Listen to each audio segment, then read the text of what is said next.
ఆ సన్నివేశాన్ని కొంచెం వివరిద్దాం.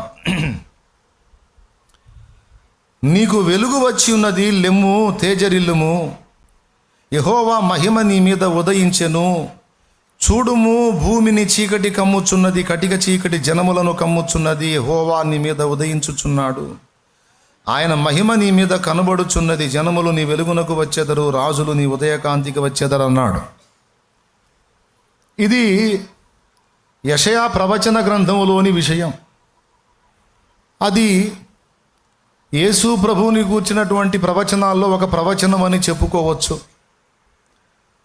యేసు ప్రభువుని గురించి అనేక ప్రవచనాలు బైబిల్ గ్రంథంలో మరి ఏ ఇతర గ్రంథములో లేనన్ని ప్రవచనాలు యెషయా గ్రంథంలో ఉన్నాయి.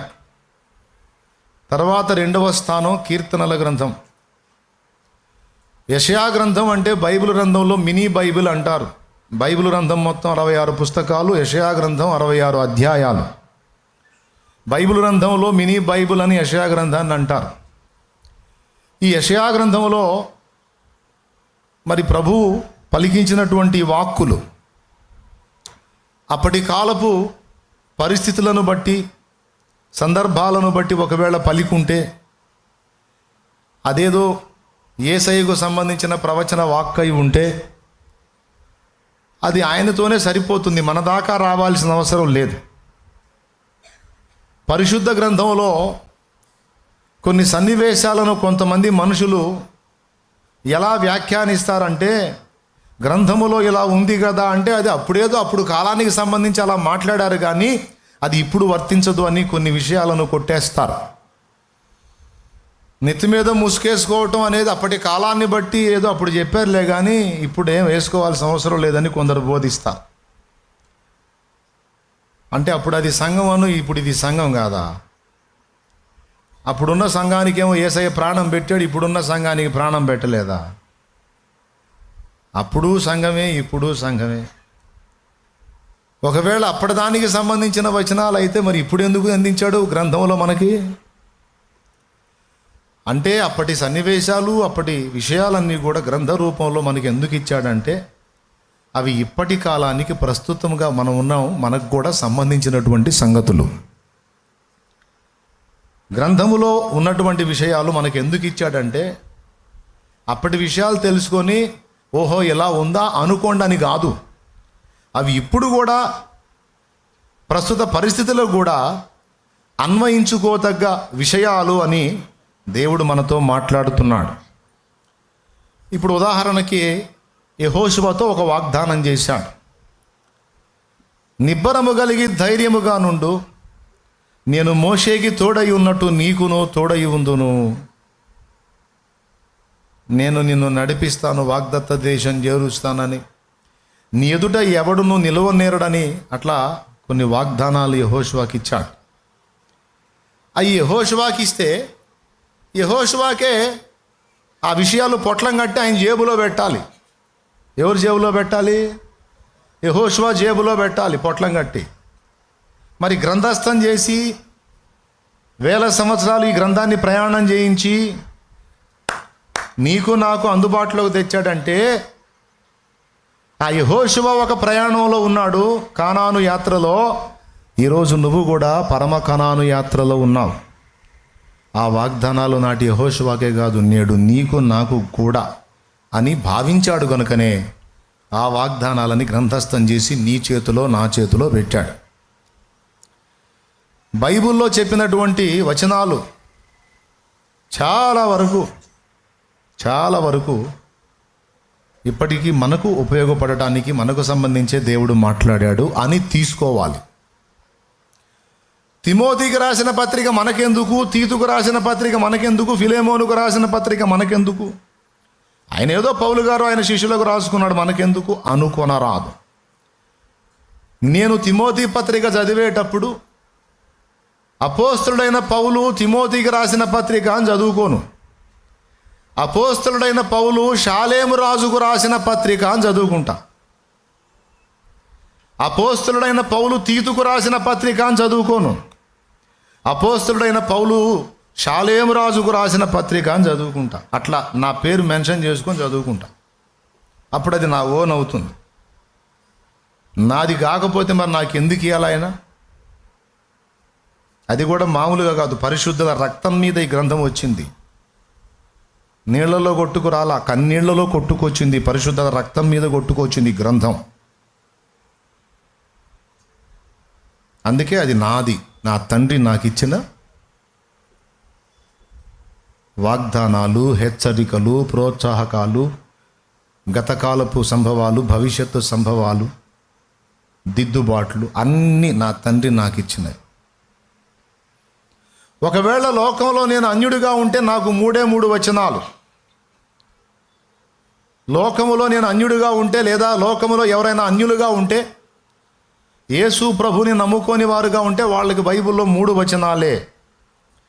ఆ 3 వచనాల పిలుపందుకొని ఆయన దగ్గరకు వచ్చిన వాళ్ళకి బైబిల్ గ్రంథం మొత్తం. యేసు ప్రభు దగ్గరకు రాని వాళ్ళకి 3 వచనాలు అన్నాను. మొట్టమొదటిది మత్తయి సువార్త 11:28 ఉంటుందిలే, నాకెళ్ళి చూడండి. ప్రయాసపడి భారము మోయిచున్న సమస్త జనులారా నా యొద్దకు రండి, నేను మీకు నేను సాత్వికుడను, దీన మనస్సు గలవాడను. నా యొద్దకు వచ్చి నా కాడి మీ మీద ఎత్తుకొని నా యొద్ద నేర్చుకునడి, అప్పుడు మీ ప్రాణములకు విశ్రాంతి కలుగును. అది రండి అనే పిలుపు. ప్రయాసపడి భారము మోస్తున్నారు. మనుషులు మోసే భారాలు 2.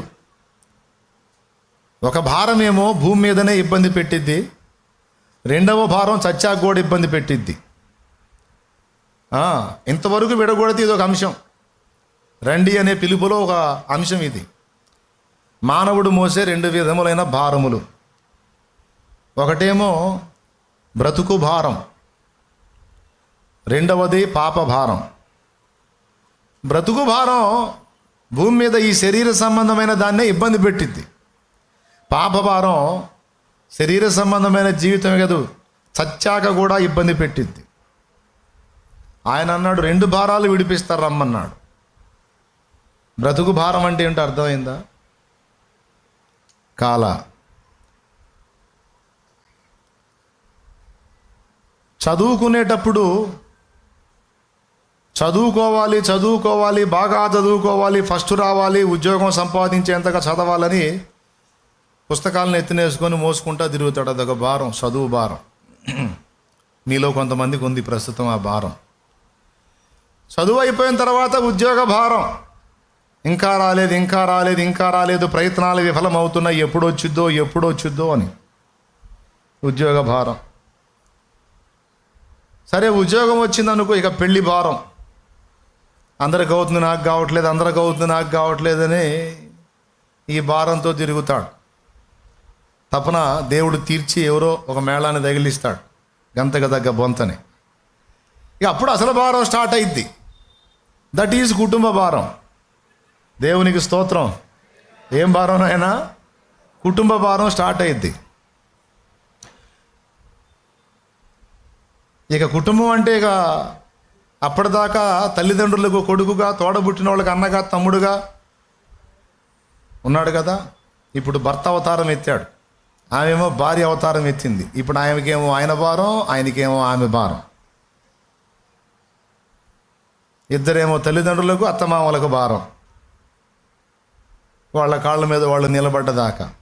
సరే, వీళ్ళకి తగ్గట్టు ఒక 2 సంవత్సరాలు పోగానే మళ్ళీ సంతాన భారం. పుట్టకపోతేనేమో పుట్టలేదన్న భారం, పుడితేనే వీళ్ళని ఎట్లా సాకాలన్న భారం కాదా? ఇక వాడికి ఏది తక్కువ ఉండకూడదు, ఏదన్నా క్యారని కేకేస్తాడు. వాడికి ఏది తక్కువ కాకుండా సమస్తం చూడాలి వాడిని.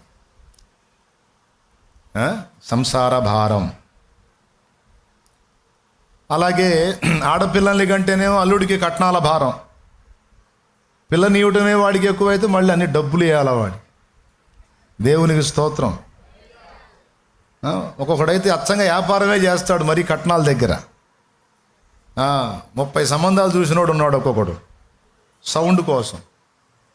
ఎందుకు పుట్టారో నాకు అర్థం కాదు. ఈ కట్నాల కోసం బతకడానికి పుట్టారో ఏమని అనిపిస్తుంది నాకు. అదేమంటేనేమో తీసుకునేవాడికి మంట. ఇవన్నీ ఎందుకు శాలే మనకు వాక్యం చెప్పక అంటాడు. దేవునికి స్తోత్రం. చెప్పరేమో గట్టిగా. ఎక్కడొచ్చాగాము? కట్నం మామగారికి ఆడపిల్లలైతే.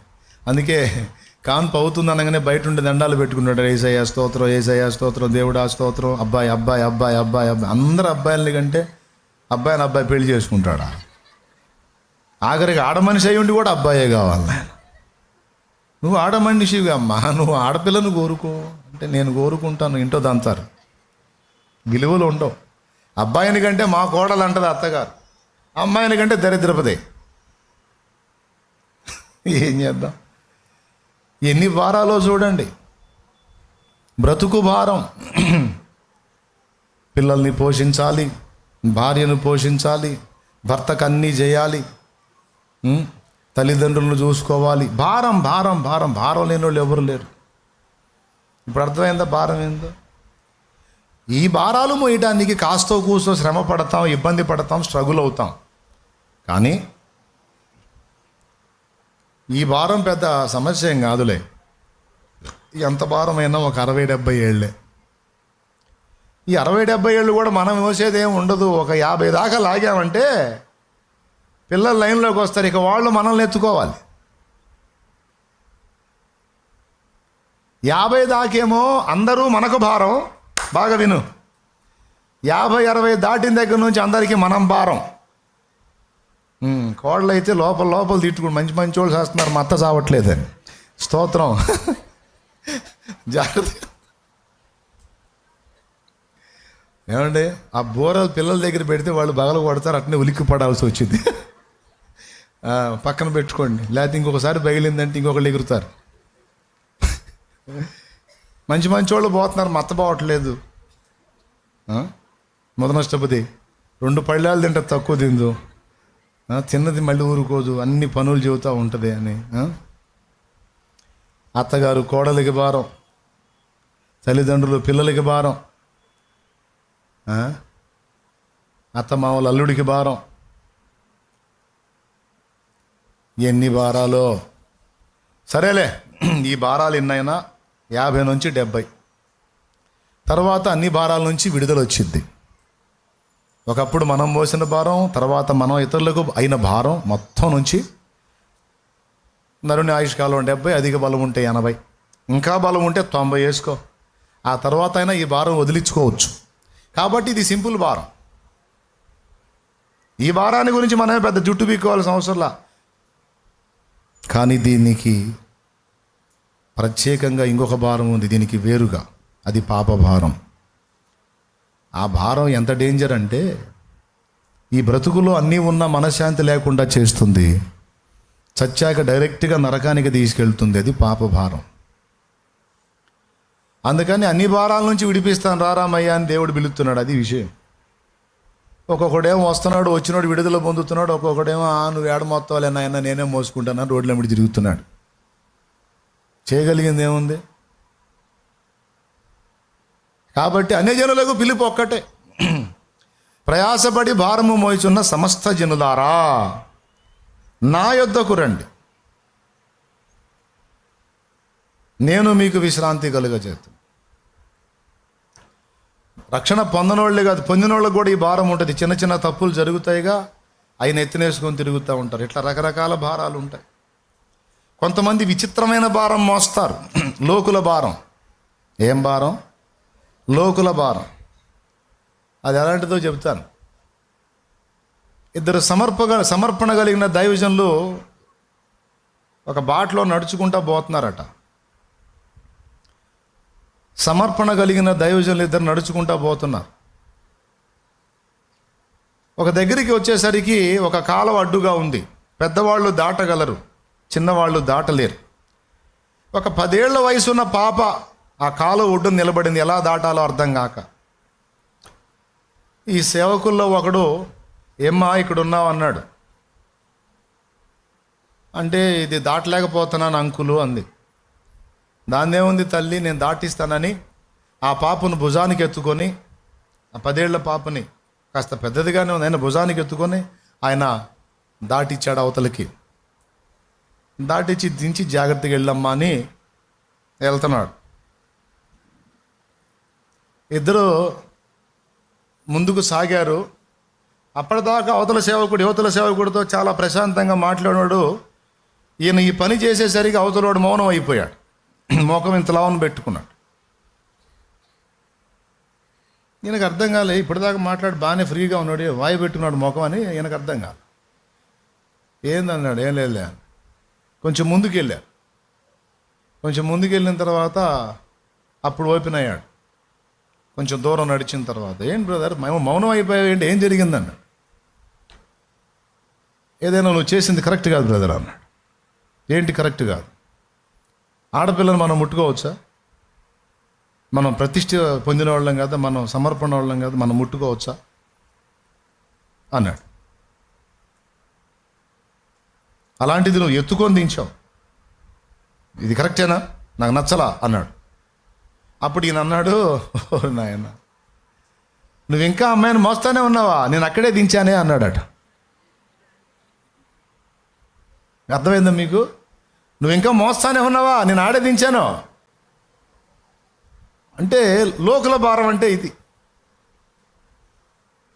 ఇట్లా ఒక భారం కాదు, సమస్త జనులు సమస్త భారాలు మోస్తున్నారు. ఎవరు ఏ భారంతో ఉన్నా, ఇంటి వాళ్ళకైనా బయట వాళ్ళకైనా ఒకటి పిలిపిచ్చాడు యేసయ్య, రండి సమస్త జనులారా నా యొద్దకు రండి, నేను మీకు విశ్రాంతి. అది ఒకటి అన్యులకి. రెండవది, ఆకాశము క్రింద ఇవ్వబడిన మరి ఏ నామమున రక్షణ పొందలేము, ఈ నామముననే, యేసు నామముననే రక్షణ పొందగలం రా. మొదటిదేమో విడుదల కొరకు, విశ్రాంతి కొరకు పిలుపు. రెండవది నామము యొక్క బయల్పాటు. మూడవది అపోస్తలుల కార్యములు 17వ అధ్యాయము.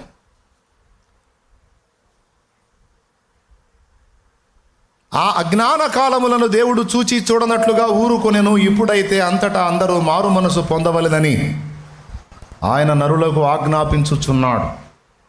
ఇప్పుడు నేను చెప్పిన 2 వచనాలు అపోస్తలుల కార్యంలోనే ఉంటాయి. ఒకటి 4వ అధ్యాయంలో ఉంటుంది. ఆకాశము క్రింద ఇవ్వబడిన మరి ఏ నామమున మనం రక్షణ పొందలేమో ఈ నామముననే, అనగా యేసు నామముననే మనం రక్షణ పొందాం. ఈ 3 వచనాలేనండి అన్యజనులకి. ఈ 3 మాటలు విని యేసయ్య దగ్గరికి వస్తే ఇక ఈ గ్రంథం అంతా ఆ వ్యక్తికి.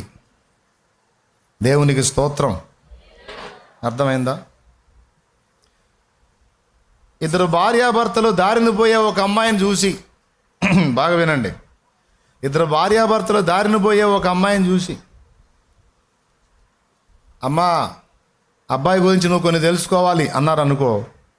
ఏ అబ్బాయి అంటది, మా అబ్బాయిని గురించి అమ్మా, మా అబ్బాయికి వంకాయ కూర అంటే చాలా ఇష్టం అన్నారు అనుకో.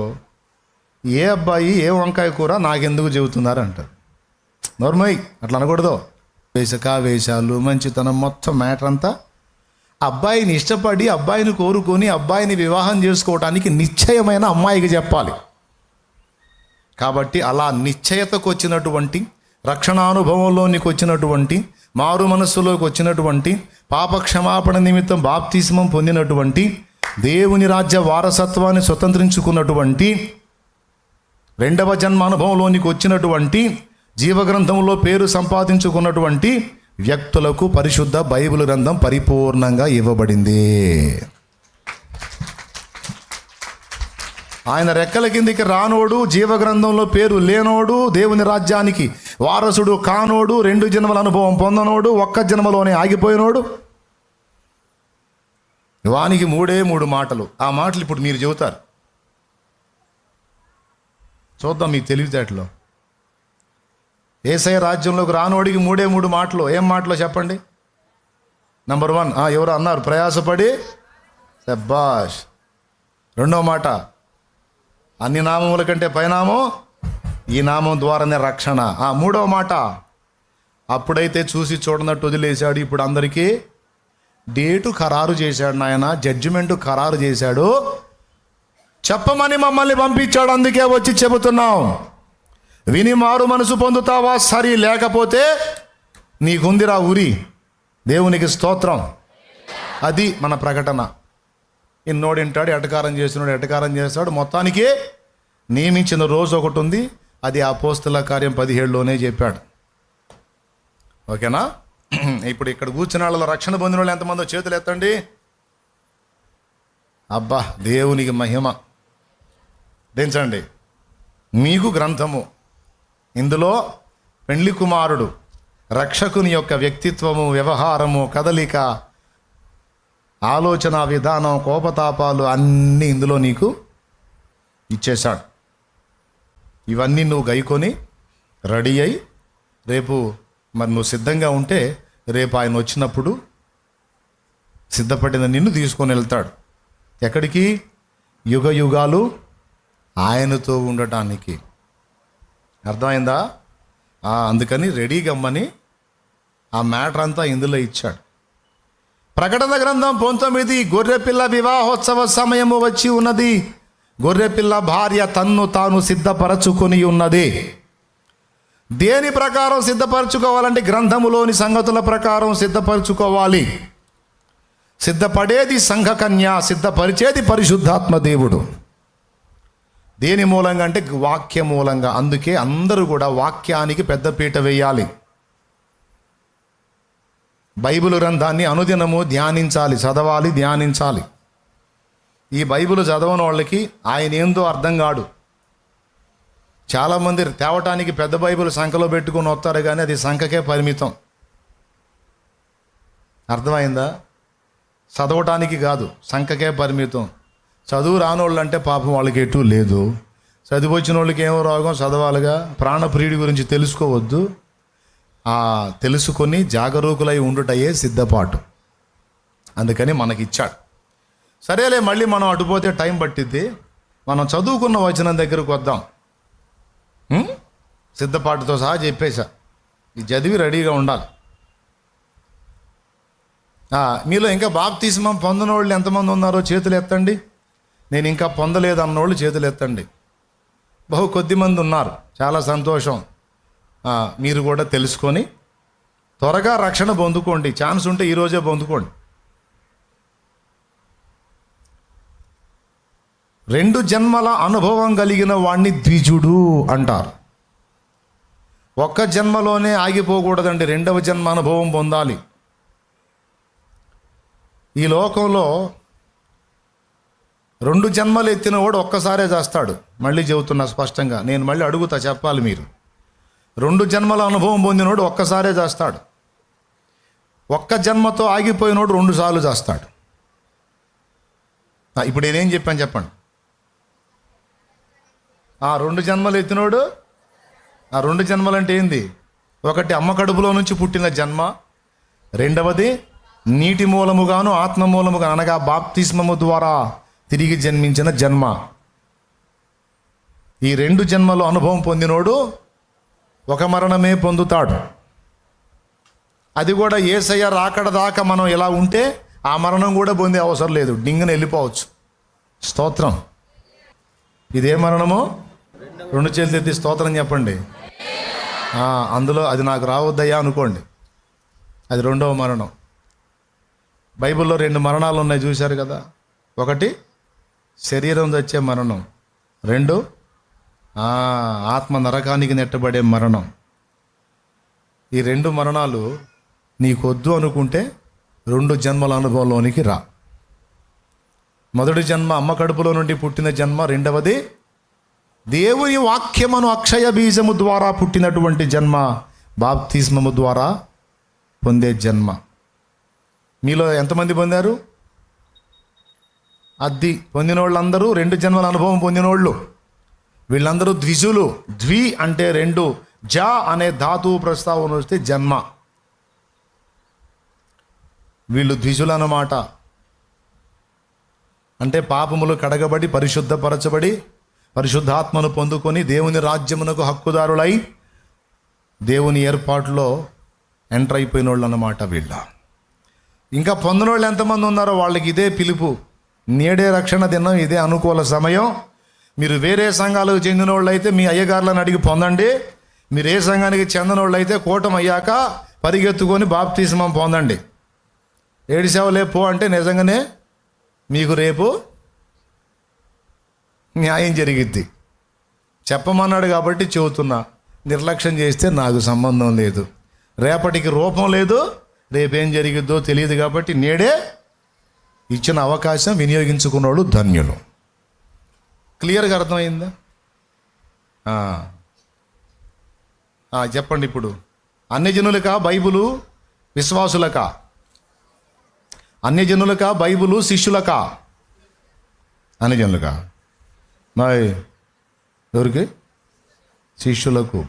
మరి అన్యజనులకి మూడే, శిష్యులకి మొత్తం. కాబట్టి ఇప్పుడు ఇంతసేపు ఎందుకు చెప్పానంటే యెషయా 60 మనకు కూడా అని. ఓకేనా? ఆ వచనం దగ్గరికి రావడానికి ఇంత బేస్మెంట్ కట్టాను. దీన్ని ఉపోద్ఘాతము లేక ఉపదేశమునకు పునాది అంటారు. అంశం దగ్గరికి రావడానికి, వచనం దగ్గరికి రావడానికి మూలం. ఇక జాగ్రత్తగా వినండి. కట్టా కొట్టా తెచ్చా అని 3 మొక్కలు చెప్పి జంపు నేను. యెషయా గ్రంథం 60వ అధ్యాయములో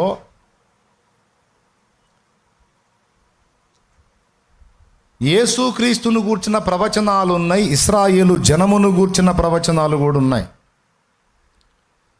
కొన్ని ప్రవచనాలేమో ఇశ్రాయేలుకు చెప్పాడు, కొన్ని ప్రవచనాలు యేసయ్యకు చెప్పాడు. ఆ 2 ప్రవచనాలు మనకు కూడా వర్తిస్తాయి. జాగ్రత్తగా వినండి నాయన. ఇక్కడ అన్నాడు, నీకు వెలుగు వచ్చి ఉన్నది అన్నాడు. ఇప్పుడు వెలుగు వచ్చింది అంటే అంతకుముందు ఎక్కడున్నాడు? పెద్దగా చెప్పండి. కాబట్టేగా ఇప్పుడు నీకు వెలుగు వచ్చిందంది. అంటే అంతకుముందు వెలుగులో ఇప్పుడు నీకు వెలుగు వచ్చింది అన్నాడు. అంటే అంతకుముందు ఏ స్థితిలో ఉన్నాడో జస్ట్ గుర్తుపెట్టుకోండి. రెండో మాట ఏమన్నాడంటే లెమ్ము, తేజరిల్లుము అన్నాడు. లెమ్ము అన్నాడంటే ఏ స్థితిలో ఉన్నాడు? కూలబడి ఉన్నాడు, కూర్చొని ఉన్నాడు, కదలలేని స్థితిలో ఉన్నాడు. ఎందుకు కదలలేని స్థితిలో ఉన్నాడంటే మరి చీకట్లో ఉన్నాడు. ఇంట్లో కూర్చున్నావు, మీ ఇంటి నిండా ఎక్కువ గాజు సామాను ఉన్నాయి, రాత్రి వేళలో సడన్గా కరెంటు పోయింది, అడుగు కదులుతావా?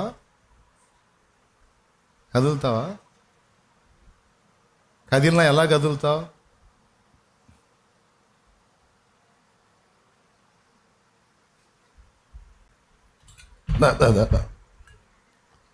ఎందుకు వచ్చిన గొడవలే, కాసేపు కూర్చున్న దగ్గర లైట్ వచ్చిందాక కదులుదాం అంతేనా? లేకపోతే కళ్ళు కనపడకపోయినా తిరుగుతూనే ఉంటావా?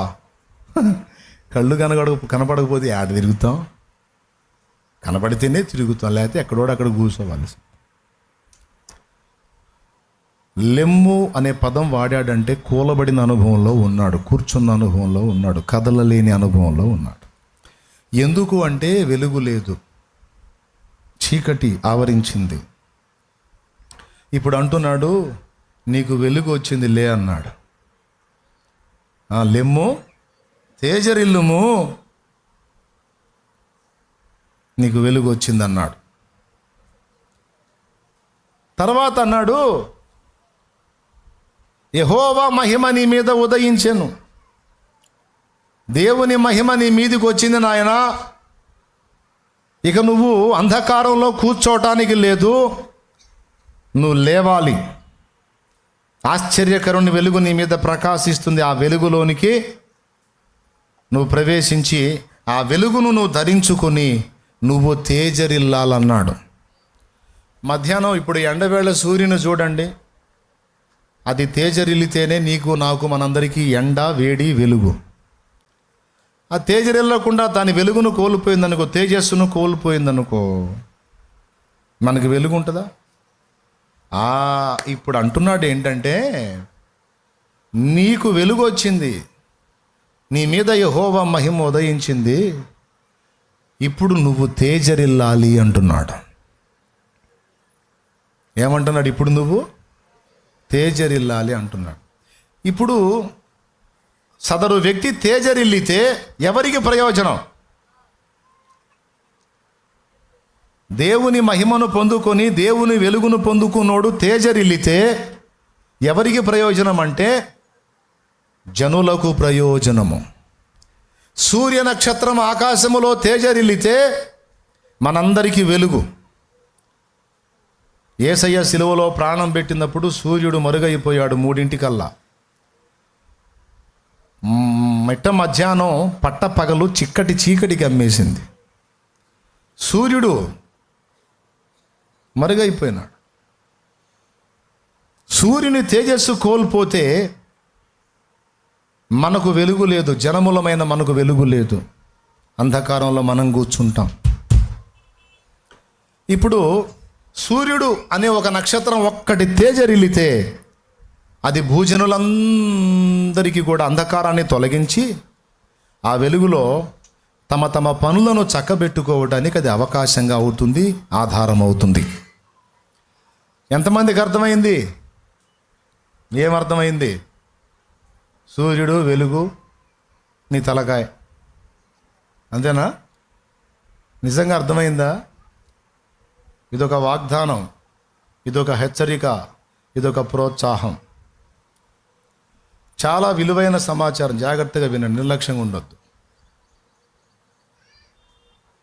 ఒకప్పుడు ఈయనే చీకట్లో కూర్చున్నాడు, ఈమె చీకట్లో కూర్చుంది. ఇప్పుడు వెలుగు వచ్చేసింది. యెహోవా మహిమ ఆయన మీదికి, ఆమె మీదికి వచ్చింది. వచ్చినాక దేవుడు ఏమని పిలుపునిస్తున్నాడంటే, నువ్వు తేజరిల్లాలి అంటున్నాడు.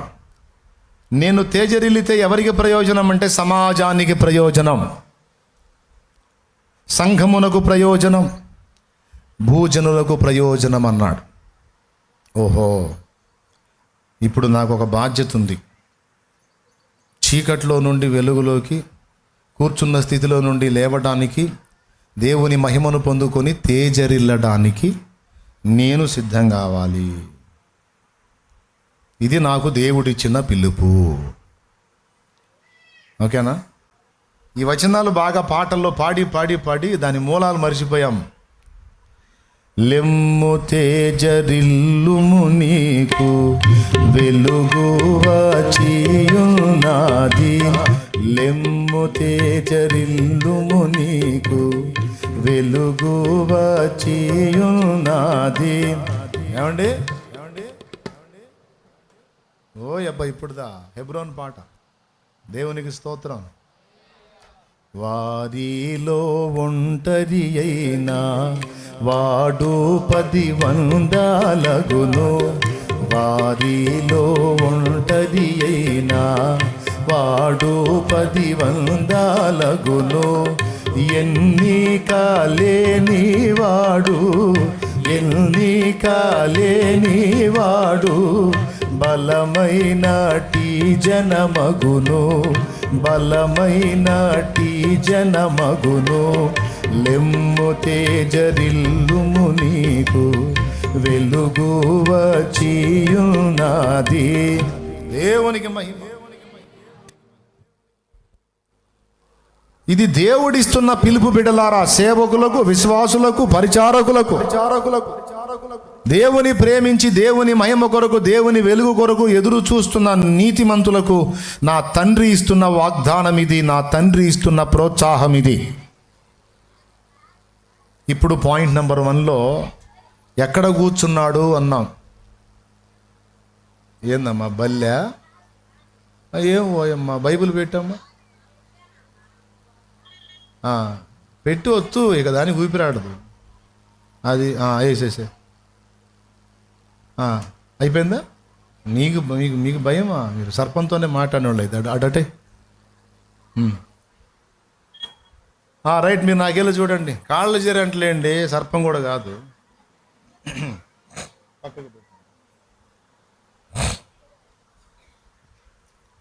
పాయింట్ నెంబర్ 1లో ఎక్కడ కూర్చున్నాడని చెప్పాను, ఎక్కడ కూర్చుందని చెప్పాను. చీకటి అనే దానికి ఎన్ని అర్థాలు ఉన్నాయో తెలుసా? చీకటి అంటే ఓటమి, చీకటి అంటే అపజయం, చీకటి అంటే నిరాశ, చీకటి అంటే నిస్పృహ, చీకటి అంటే కదలలేని స్థితి, చీకటి అంటే పాపము, చీకటి అంటే బలహీనతలు, చీకటి అంటే ఆత్మీయ జడత్వం. రాసుకుంటే పెద్ద నోట్సు. ఆయన అంత ఆసక్తి మనకుందా? ఓయ్ అబ్బా, వినటమే గగనం. పర్వాలేదులే, ఇప్పుడు ఆయటం మొదలు పెడితే మళ్ళీ తెల్లారిద్దిలే. కానీ ఇక్కడ కూర్చున్న వాళ్ళు కానీ, ఈ లైవ్ ద్వారా వినేవాళ్ళు కానీ, వినేవాళ్లలో అన్ని వర్గాలు, దైవజనులు, విశ్వాసులు, పరిచారకురాండ్రు, విశ్వాసురాండ్రు, దైవజనురాండ్రు, అందరికీ ఒక్కొక్కరు ఒక్కొక్క విధమైన చీకట్లో కూర్చొని ఉండవచ్చు. ఒక్కొక్కరు ఒక్కొక్క విధమైన చీకట్లో కూర్చొని ఉండొచ్చు. ఆ చీకటి ఎంతగా అంటే కదలని స్థితిలో పడేసి ఉండొచ్చు. ఇక కొంతమంది విశ్వాసులు అన్నీ బాగున్నాయి కానీ నాకు ఆ ఒక్కటే పోవటం లేదని ఏదో ఒక వ్యసనంలో కూర్చొని ఉండొచ్చు. అదొక చీకటి. కొంతమంది విశ్వాసులు ఎన్ని ప్రయత్నాలు చేసినా నా బతుకంతా ఓటమే, ఎంత ముందుకెళ్దామన్నా నా బ్రతుకు వెనక్కే వెళ్ళిపోతుంది కానీ ముందుకెళ్ళలేకపోతున్నాను. ఈ శోధనలు అనేటువంటి ఈ ఓటమి అనే జడితో, అంటే జడివానతో తడిసి ముద్దయిపోతున్నాను, నా బ్రతుకు ముందుకు పోయే పరిస్థితి కనపడట్లేదు అని నిరాశ నిస్పృహల్లోకి వెళ్ళిపోయి ఏమవుతున్నారు? చీకట్లో కూర్చుంటున్నారు. స్తోత్రం చెప్పు గట్టిగా, చెప్పు, ఇంకోసారి చెప్పు.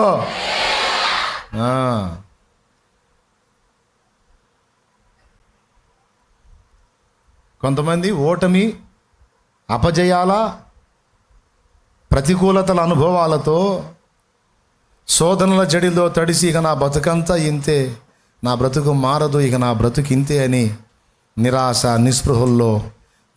నిస్పృహ అనేది భయంకరమైన కటిక చీకటి, అందులో కూర్చున్నారు. కొంతమంది ఆత్మీయ జడత్వం అనే చీకట్లో కూర్చున్నారు. ఆత్మీయ జడత్వం అంటే కొంతవరకే ఆత్మీయంగా ప్రయాణం చేయగలిగారు కానీ అంతకు మించి ముందుకు కదలరు. ఇందులో సేవకులు కూడా ఉన్నారు. స్పిరిచువల్ లైఫ్లో పరిపూర్ణత దిశగా అడుగులు వేయకుండా ఒక దశలో ఆగిపోయినటువంటి భక్తులు, సేవలో కూడా అరాకొరా పరిచర్యతో ఆగిపోయి రాజీ పడిపోయిన భక్తులు, వీళ్ళు కూడా ఒక విధమైన చీకట్లోనే కూర్చున్నారు. అందరికీ చెప్తున్నాను, సేవకులు ఏ చీకట్లో కూర్చున్నారు? కొంతవరకు చేశాను ఇక చాలు, కొంతవరకు వర్కౌట్ చేశాను ఇంకంతవరకే చాలు, ఇక మనం ముందుకు వెళ్ళలేం అంతే అని భక్తిలోనూ సేవలోనూ రాజీ పడిపోయి పరిపూర్ణత విషయమైన ఆశ లేకుండా, సరైనటువంటి పోరాటము లేకుండా, అరాకొర అల్ప విజయాలతో ఆగిపోయి రాజీ పడి అల్ప సంతోషంతో ఆగిపోయి ఒక విధమైన చీకట్లో దైవ జనాంగం కూర్చున్నారు. ఇక విశ్వాసులు, నేను మారు మనసు పొందటమే కష్టమైతే పొంది తిని, నేను బాప్టిజం పొందటమే కష్టమైతే పొంది తిని, ఆదివారం చర్చికి పోవటమే కష్టమైతే వచ్చుచుంటిని, కానుక వేయటమే కష్టమైతే కాస్తో కోస్తో వేయుచుంటిని, ఇంకా ఏమీ చేసేదను, అంతవరకు సరి, ఇక అంతకుమించి నేను ఏమీ చేయలేను అని వీళ్ళు కూడా కొంత ప్రయాణం చేసి ఇంతవరకు సరైన అదొక అంధకారంలో కూర్చున్నారు. ఇప్పుడు మీలో పాపం అనే చీకట్లో ఎవరు కూర్చున్నారో మీకే తెలుసు అక్కాయ్ అనాయ్. వ్యసనాలు అనే చీకట్లో ఎవరు కూర్చున్నారో మీకే తెలుసు అనాయ్. ఏంది నిరాశ నిస్పృహలు అనే దానిలో ఎవరు కూర్చున్నారో మీకే తెలుసు. పోరాటంలో ఓడిపోయి రాజీ పడిపోయి ఎవరు కూర్చున్నారో మీకే తెలుసు. ఇక ఈ జీవితం ఇంతే అనే డైలాగ్ ఎల్లప్పుడూ ఎవరు వాడుతున్నారో మీకే తెలుసు. చేసిందే చాలే ఇంకేం చేస్తాం సేవ అని రాజీ పడిన వాళ్ళు ఎవరున్నారో మీకే తెలుసు. కాబట్టి అన్ని వర్గాలు ఒక విధమైన అంధకారములో ఆగిపోయాయి. మరికొంతమంది వ్యసనాలు ఏం లేవు కానీ కొన్ని బలహీనతలు ఉన్నాయి. తప్పుడు ఆలోచన విధానం, అపనమ్మకత్వం, అల్ప విశ్వాసం, చంచల బుద్ధి మొదలైన వాటిల్లో ఇవి కూడా చీకటే. నేను చెప్పిన ఏమైనా అర్థమవుతుందా? చంచల బుద్ధి అంటే స్థిరం లేని బుద్ధి, పేరుకే విశ్వాసులు కానీ అన్ని డౌట్లే, అల్ప విశ్వాసం. కొంతమంది బలహీనతలు, లోపాలు అంటే దురాలోచనలు, అసూయలు, ద్వేషాలు, మత్సరాలు, అపనమ్మకత్వం ఒక చీకటి. యోసేపును అబ్జర్వ్ చేయండి. పోతీఫెర ఇంట్లో పెడితే శుభ్రంగా ఇంకొకటికి ఆ ఛాన్స్ వస్తే స్వాహ, ఇల్లు స్వాహ, భార్య స్వాహ. అంత మనిషి సైకాలజీ అంతా యూజ్ అండ్ త్రో కదా. వాడు వదిలేయి, నీ వాడకం ఏందో అవతలవాడికి చూపించు అంతే. తర్వాత ముంచేసేయి, దెబ్బేసేయి, ఏం పర్వాలా, వాడు వదిలేయి. యోసేపు అలా లేడు. యోసేపు నమ్మకంగా ఉన్నాడు. బాయ్ ఎట్లున్నాడు? నిద్రపోతున్నాడా? నమ్మకంగా ఉన్నాడు. ఏంది అడు చూస్తున్నా? ఇందాక ఇటు చూడాలి, నాకెళ్ళి చూడాలి. పని అప్పచెబితే పనిలో నమ్మకంగా ఉన్నాడు, ఇల్లు అప్పచెబితే ఇంట్లో నమ్మకంగా ఉన్నాడు, జైల్లో పడేస్తే జైల్లో నమ్మకంగా ఉన్నాడు. పోతీఫెరో ఇంట్లో నుంచి జైలుకి, జైలు నుంచి ఫరో ఇంటికి పోతే ఫరో ఇంట్లో కూడా నమ్మకంగా ఉన్నాడు. ఆయన నమ్మకత్వాన్ని చూసి 3 స్థలాల్లో ఎక్కడికి పోయినా బానిసగా పోతాడు, అధికారి అవుతాడు. జైల్లో ఖైదీగా పోతాడు, అధికారి అవుతాడు. ఫరో దగ్గర కూడా ఒక ముద్దాయిగానే పోతాడు, ఒక బానిసగానే పోతాడు. అక్కడ పోయి ఫరోకే ఫరో అయిపోతాడు. నమ్మకత్వం అప్పజెప్పిన దాన్ని నమ్మకంగా నెరవేర్చడం అనేది ఉండదు కొంతమందికి. మనిషి ముందు ఒక విధంగా, మనిషి వెనక ఒక విధంగా నటన జీవితం. ఆత్మలో కపటము లేని వాడు ధన్యుడు అన్నది వాక్యం. కానీ కొంతమందికి ఆ నిష్కాపట్యం అనేది ఉండదు, అంతరంగంలో కపటం. ఇదొక చీకటి. ఇప్పుడు ఈరోజు దేవుడు ఒక మంచి మాట చెప్తున్నాడు. సరే, నువ్వు ఏ దరిద్రంలో కూర్చున్నావో, కూలబడ్డావో, అయితే ఇప్పుడు నేను ఒక మాట చెప్తున్నా. నీ అంధకారం నుంచి నిన్ను విడిపించడానికి ఆశ్చర్యకరమైన నా వెలుగు నీ మీదికి పంపుతున్నాను. ఆశ్చర్యకరమైన నా వెలుగు, యెహోవా మహిమను నీ మీదికి పంపుతున్నాను.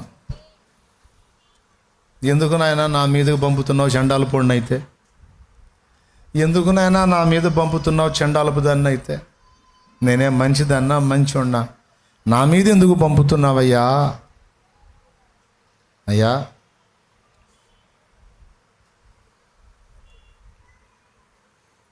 ఒక భక్తుడు పాడాడు, ఏముఖంబు తోడవత్తు ఏసునాథ నీదు మ్రోలా, ఏముఖంబు తోడవత్తు ఏసునాథ నీదు మ్రోలా, ఏముఖంబు తోడవత్తు కావరించి నిన్ను మరచి ఏకమైతి పామరులతో, ఏది దారి నిన్ను చేర ఏమో తెలియ దాయనో, ఏముఖంబు తోడవత్తు ఏసునాథ నీదు మ్రోలా, ఏముఖంబు తోడవత్తు. అట్లాంటి జీవితం నాది. నా మీద ఎందుకు ఉదయిస్తున్నావయ్యా? నన్ను ఎందుకు నీ మహిమతో నింపుతున్నావు అని అడుగు. ఇది గుర్తుపట్టావు కనుకనే నిన్ను నింపుతున్నా. నీ లోపములు నీకు ఎత్తి చెప్పినప్పుడు వాటిని గుర్తెరిగి నీ అయోగ్యతను నువ్వు గ్రహించావు చూడు. ఇక్కడ నువ్వు బలవంతుడివా బలహీనుడివా అనేది తర్వాత సంగతి. నీ బలహీనతలు నువ్వు గుర్తించావా లేదా అన్నది నాకు పాయింట్. గుర్తించానయ్యా. ఏం గుర్తించావు? ఏ కోశాన కూడా నీకు యోగ్య ప్రవర్తన నా యొద్ద లేదు నాయన. ఉందా?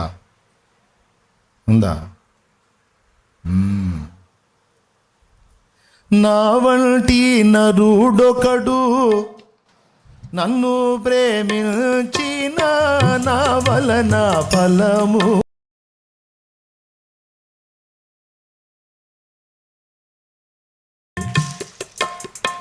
నా వంటి నరుడొకడు నన్ను ప్రేమించిన నా వలన ఫలము గోరు. ఆహా, నీ వంటి పుణ్యునికి నా వంటి పాపితో కేవలం ఏమీ లేక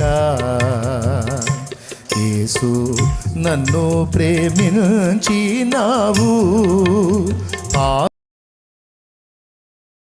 ఎంత యథార్థంగా అడుగుతాడో అందులో.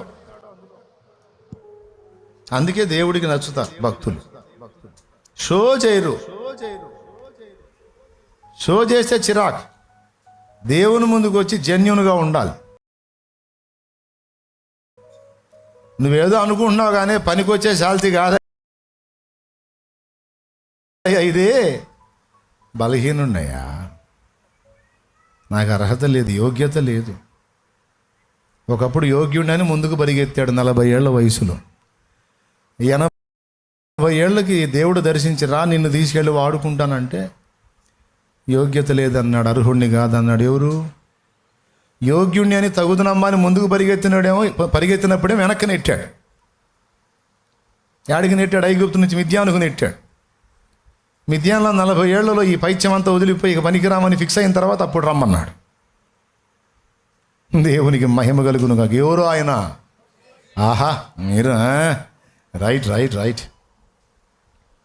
కాబట్టి బిడ్డలారా, నా తండ్రి, నేను అంధకారంలో కూర్చున్నాను, నాకు అర్థమైంది. నీ సన్నిధికి వస్తున్నప్పటికీ కూడా కొన్ని విషయాలలో నేను అంధకారంలోనే ఉన్నాను. నాకు నేనే ప్రయోజనకారిగా కాక నాకు నేనే అపకారిగా ఉన్నప్పుడు ఇతరులకు ఉపకారిగా ఎలా మారగలుగుతానయ్యా? నాకు నేనే అపకారిగా ఉన్నప్పుడు ఇతరులకు ఉపకారిగా నేను ఎట్ట మారుతాను? నేను ఎందుకు పనికొస్తాను? అన్నావా? గుర్తుపట్టావా? ఏంటిది? ఎదుటోళ్ళ తప్పులా? ఎంతమంది గుర్తుపట్టారు? ఎవరు బ్రతుకు వాళ్ళు చెప్పండి, చేతులు ఎత్తండి. నా జీవితం నాకు తెలుసు అన్నోళ్ళు చేతులు ఎత్తండి. దార్ధారో నేను 2 చేతులు ఎత్తుతా. ఆ అనుకోళ్ళు చేతులు ఎత్తడులే. నీ జీవితం నీకు తెలియదా? మంచోడివను, పెద్దనో గోడకు అనుకుని కూర్చున్నావు, మంచోడివా నువ్వు? నేనైతే మంచోడు కాదే కదా. నువ్వు మరి చెయ్యి ఎత్తవు ఎందాక మరి. సేవకుల సంగతి తెలుగు. దేవునికి స్తోత్రం కలుగును. ఏ మంచి, అందరం కేవలం బలహీనం. అయితే ఇక్కడ తేడా ఏంటంటే కొంతమంది గుర్తుపట్టారు, కొంతమంది గుర్తుపట్టలా.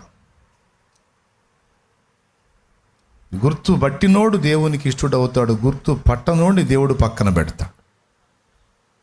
నువ్వు చాలా మంచోడి మంచిదాని, నాకు పనికిరావాడు కూర్చో అంటాడు. అయ్యా నేను అయోగ్యుడిని, అపాత్రుని, అయోగ్యురాలని ప్రభువా, నాలో ఎన్నో లోపాలు ఉన్నాయి నాయనా అంటే, నార్మల్ దా నేను నిన్ను బలపరుస్తా లేదా? ఆ చీకటి నేను తొలగించి నేను నీకు వెలుగునిస్తా లేదా? నేను నిన్ను అభిషేకిస్తారా? నీకు బలాన్ని ఇస్తారా? నువ్వు బలహీనుడివే, బలహీనరాలివే నాకు తెలుసు. ఎంత మర్యాదగా పాడారో వెనకటి భక్తులు. దిక్కిక నీవే చక్కగరావే, మికిలి మ్రోకుదు మ్రోకుదు మ్రోకుదు, నీ చరణములే నమ్మితి నమ్మితి, నీ పాదములే. న్యాయముగాని నా క్రియలని, న్యాయముగాని నా క్రియలని ఓయకు, నీ చరణములే నమ్మితి నమ్మితి, నీ పాదములే. ఏమండి, మళ్ళీ ఇంకో పాట ఉంది. హద్దులే నాటిలో కాశల అవివేకినై కొడియాడితే, హద్దులే నాటిలో కాశల అవివేకినై కొడియాడితే, మొద్దులతో నింక కూటమి, మొద్దులతో నింక కూటమి, వద్దయ్యా వద్దయ్యా వద్దయ్యా తండ్రి నన్ను గన్నయ్య రావే నా యేసు, నన్ను గన్నయ్య రావే నా ప్రభువా, నన్ను గన్నయ్య రావే నా యేసు, నన్ను గన్నయ్య రావే నా ప్రభువా. దేవునికి మహిమ. ఎంత ఎంత జెన్యున్గా ఎంత యథార్థంగా ఒప్పుకున్నారో చూడు. అందుకే ఆ ప్రకాశం వాళ్ళ వెలుగు ఈరోజు మనకు కూడా కాంతిని ఇస్తుంది. అర్థమైందా? పత్రికలో అన్నాడు, మీరు చీకటిలో ఉండటం కాదు, ఒకప్పుడు మీరు చీకటి అయి ఉంటిరి కానీ. ఎక్కడుందో ఆ వచనం తీస్తే గ్రేటే. మీరు మంచినీళ్ళు తాగేసరికి తీయాలి. ఒకప్పుడు మీరు చీకటి అయి ఉంటిరి కానీ అన్నాడు. ఒకటి కానీ 3 లెక్క పెట్టేసరికి అయిపోవాలా, వచనం రావాలా బయటికి.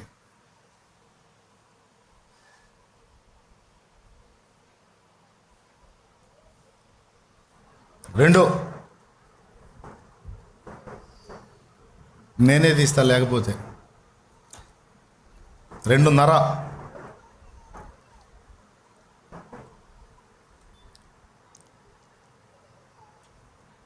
పత్రికల్లో ఉంటుంది క్లూ.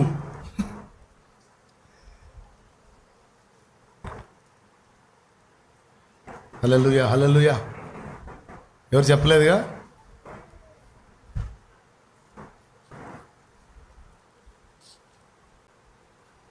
దావీదన్న తీస్తాడు. ఏడున్నాడు?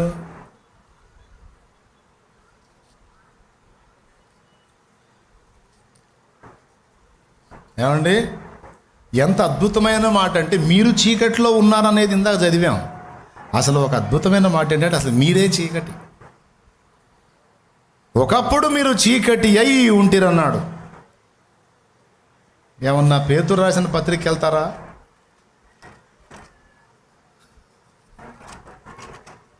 దొరకలేదా?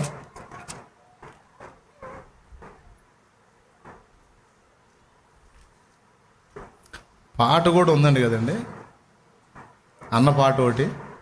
చీకటి నుండి వెలుగులోనికి నన్ను పిలచిన తేజోమయ, చీకటి నుండి వెలుగులోనికి నన్ను పిలచిన తేజోమయ, రాజవంశములో యాజకత్వము, రాజవంశములో యాజకత్వము చేసేదను, కృపామయుడా నీలో నా కృపామయుడా నీలోన నివసింపజేసి అదునా ఇదిగోన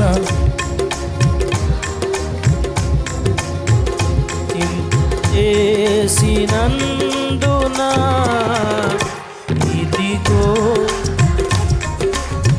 ఎఫెసీ పత్రిక 5వ అధ్యాయం 8వ వచనం.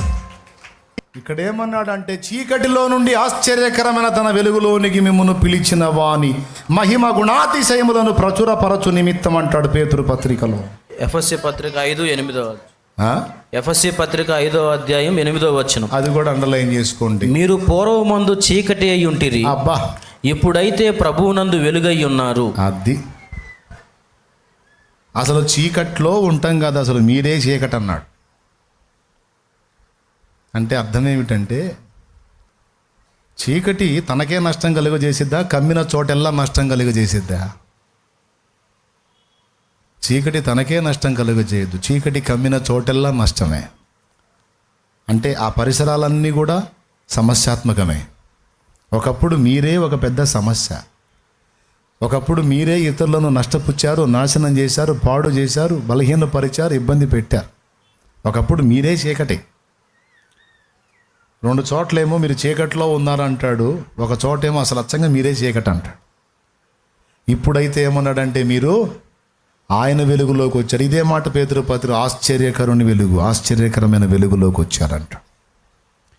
కాబట్టి బిడ్డలారా, ఇక్కడ చీకటి కాని వెలుగు అయినవాడు ఎవడూ లేడు, అందరం చీకటే. చీకట్లో ఉన్నాం, చీకటి అయి ఉన్నాం. అంటే ఇతరులకు కూడా సమస్యాత్మకమైన బతుకులు మనవి. అలాంటిది మనల్ని చేతబట్టాడు ఆయన. చేతబట్టి అంటున్నాడు, ఇదిగో చీకటి అయి ఉన్నవాడా, చీకటి అయి ఉన్నదానా, ఇదిగో నేనే నీ మీదికి వస్తున్నాను, ఇప్పుడు నువ్వు వెలుగవుతావు. ఒకప్పుడు ఇతరుల సమస్యలకు కారణమైన నువ్వే ఇప్పుడు ఇతరుల సమస్యలకు పరిష్కారం అవుతావు. ఇది నీవు, నీకు, నువ్వు అని ఏకవచన సంబోధన చేశాడు. లెమ్ము తేజరిల్లుము, నీకు వెలుగు వచ్చిందల్లా నీకు అన్నాడు. అయితే ఇదే విధంగా భక్తులందరినీ కూడా పిలిచాడు దేవుడు.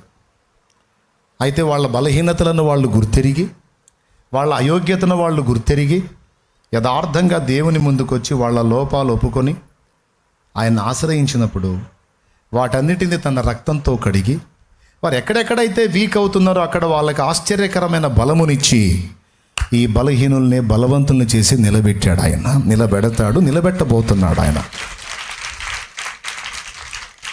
అది పాయింట్. ఇక్కడ అందరము బలహీనులు. కానీ ఆశ ఉందా? చీకటిగా ఉండకూడదు, వెలుగుగా ఉండాలని.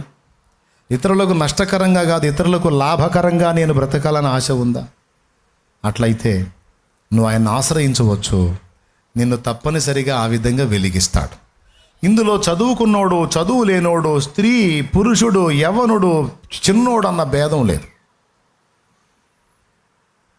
పసిబిడ్డల దగ్గర నుంచి పండు ముసలి వరకు ఆయన యొద్దకు వచ్చి ఆయన వెలుగుతో నింపబడితే ఆయన కార్యముల కొరకు నిన్ను తేజరిల్ల చేసి వాడుకుంటాడు. ఇందుకు తిరుగులేదు. ఓకేనా?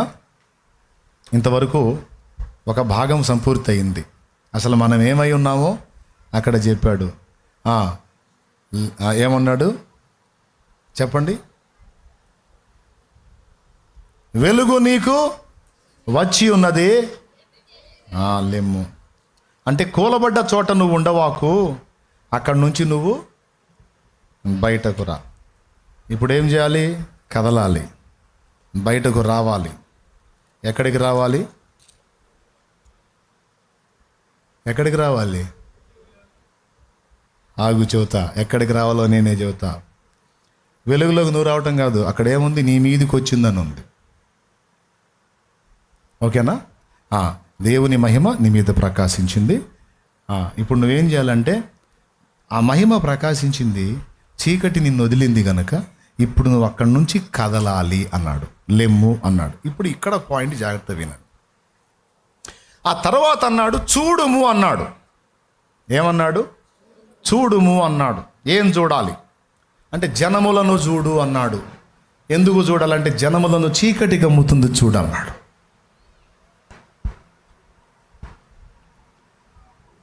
ఆ మాట ఎప్పుడన్నా ఆలోచించారా? ఇప్పటిదాకా ఏమన్నాడంటే నువ్వు చీకట్లో ఉన్నావు అన్నాడు.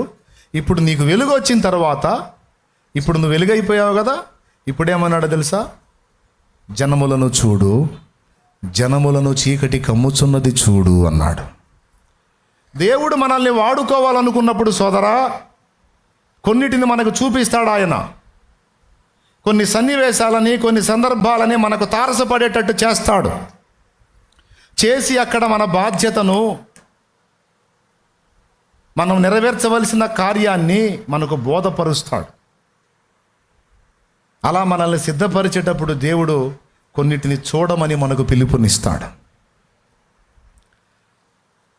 ఒకప్పుడు నేను అంధకార సంబంధిని, నేను చీకటిని, నేను వెలుగులోకి వచ్చాను. దేవుని వెలుగు నా మీదకి వచ్చింది. వచ్చిన తర్వాత దేవుడు నాతో మాట్లాడుతున్నది ఏమిటంటే, నువ్వు వెలిగింపబడ్డావు, నువ్వు వెలుగయ్యావు, నా ఆశ్చర్యకరమైన వెలుగులో నడుస్తున్నావు నా కుమారుడా, ఇప్పుడు లోకాన్ని చూడన్నాడు. ఒకప్పుడు లోకాన్ని చూశాను, అది నాకెంతో ఇంపుగా ఉండింది. ఒకప్పుడు లోకాన్ని చూశాను, అది నాకెంతో మజా ఇచ్చింది. ఒకప్పుడు లోకాన్ని చూశాను, ఆహా ఓహో అని మునిగి తేలాను. ఎందుకంటే నేను లోకం మొత్తం చీకట్లోనే ఉన్నాం కాబట్టి. ఇప్పుడు అందులో నుంచి బయటికి తెచ్చి నా మీద ఆయన వెలుగు ప్రకాశింపజేసి నన్ను ఆశ్చర్యకరమైన వెలుగులోకి తెచ్చిన తర్వాత, నా మనోనేత్రాలు వెలిగించిన తర్వాత ఇప్పుడు చూడమంటే లోకాన్ని చూస్తే ఏడుపు వస్తుంది. ఏమన్నా అర్థమైందని నేను చెప్పింది మీకు? అర్థమైందా? ఏమొస్తుంది? నా జనులకు కలిగిన నాశనము చూడగా నా కన్నీరు ఏరులై పారుచున్నది. నా జనులకు కలిగిన నాశనము చూడగా నా కన్నీరు ఏరులై పారుచున్నది. నా కన్నీరు ఏరులై పారుచున్నది. నా కన్నీరు ఏరులై పారుచున్నది. నా దేశమును, నా భారతదేశమును రక్షింపవా నా యేసయ్యా. నా దేశమును, నా భారతదేశమును రక్షింపవా నా యేసయ్యా. ఒక వింతైన విషయం చెప్పనా? కొంతమంది వెలుగులోకి వస్తారు, వెలిగింపబడతారు, తామే వెలుగై ఉంటారు కానీ చూడరు. అక్కడ ఇంకొక ఆజ్ఞ ఏం చెప్పాడు? చూడరు. చూస్తే ఏం జరిగిద్దంటే భారం వచ్చిద్ది. సత్యం పక్షంగా తెగించి మాట్లాడి చాలా మందికి శత్రువునయ్యా నేను. ఎందుకలా అయ్యాను? నొప్పింపక తానొవ్వక తప్పించుకు తిరుగువాడు నేర్పరి సుమతనుంది కదా. ఎవరు ఏ బోధలు ఉంటే నాకెందుకు, ఎవడు ఏది బోధించుకుంటే నాకెందుకు, అసలు బోధల జోలికి ఎందుకు,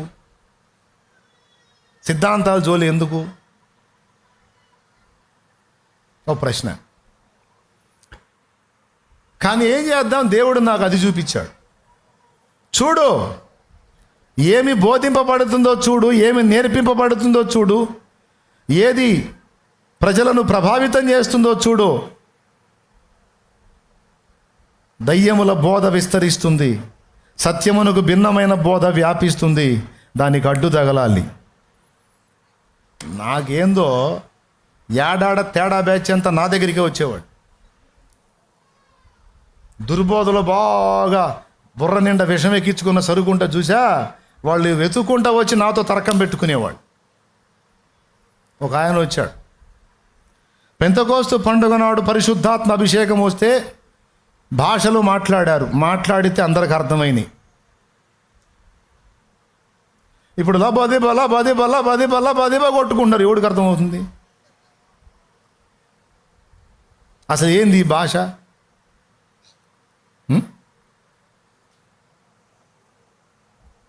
కాబట్టి ఈ భాషలు ఉన్నాయి, ఇదంతా తప్పుడు బోధ, అబద్ధ బోధ అన్నాడు. మరి ఇప్పుడు నాకు ఆవేశం వచ్చిందిగా. లేఖనం ఏమి చెప్పుచున్నది? భాషలు రెండు రకాలు. కొరింథీయులకు రాసిన మొదటి పత్రిక 13వ అధ్యాయం మొదటి వచనంలో పౌలెత్తాడు, మనుషుల భాషలతోనైనను దేవదూతల భాషలతోనైనను నేను మాటలాడినను ప్రేమ లేని వాడనై మ్రోగెడు కంచును గణగణలాడు తాళమునై ఉందునన్నాడు. అక్కడ భాషలు రెండు రకాలు. ఒకటి మనుషుల భాష, రెండు దూతల భాష.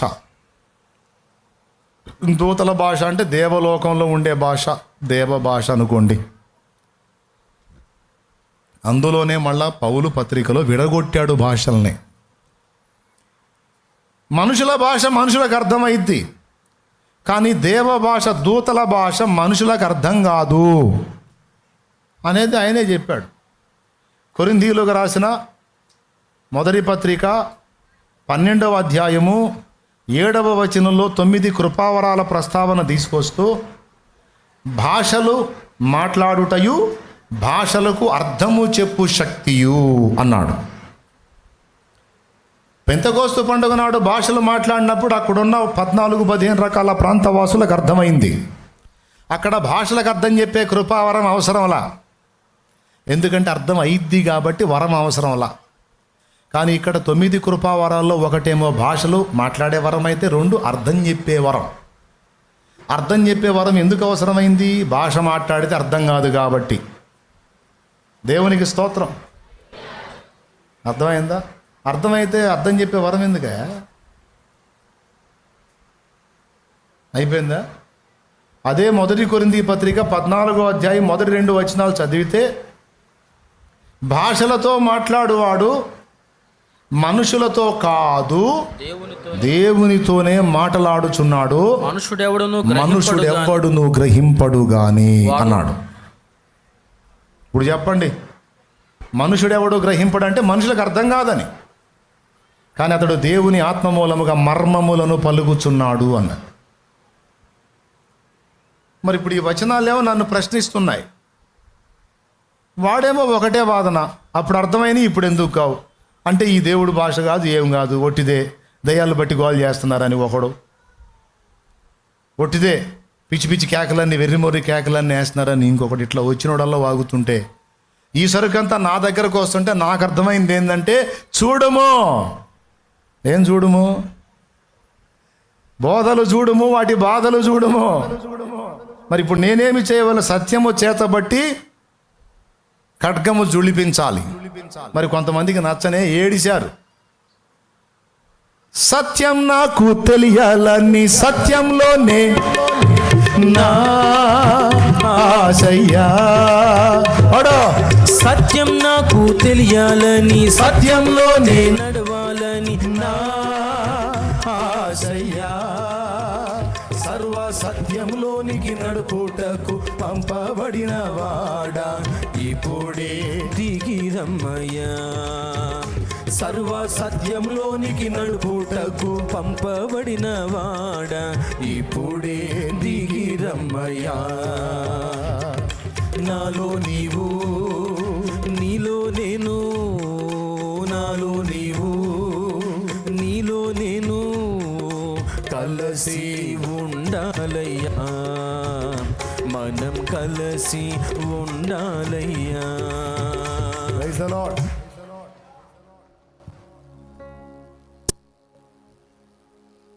జస్ట్ మచ్చు తునకలాగా ఒకటి చూపించాట్లా, దేవుడు ఎలా చూడమంటాడో అలాగే లోకములో నశించిపోతున్న ఆత్మలను చూపించాడు.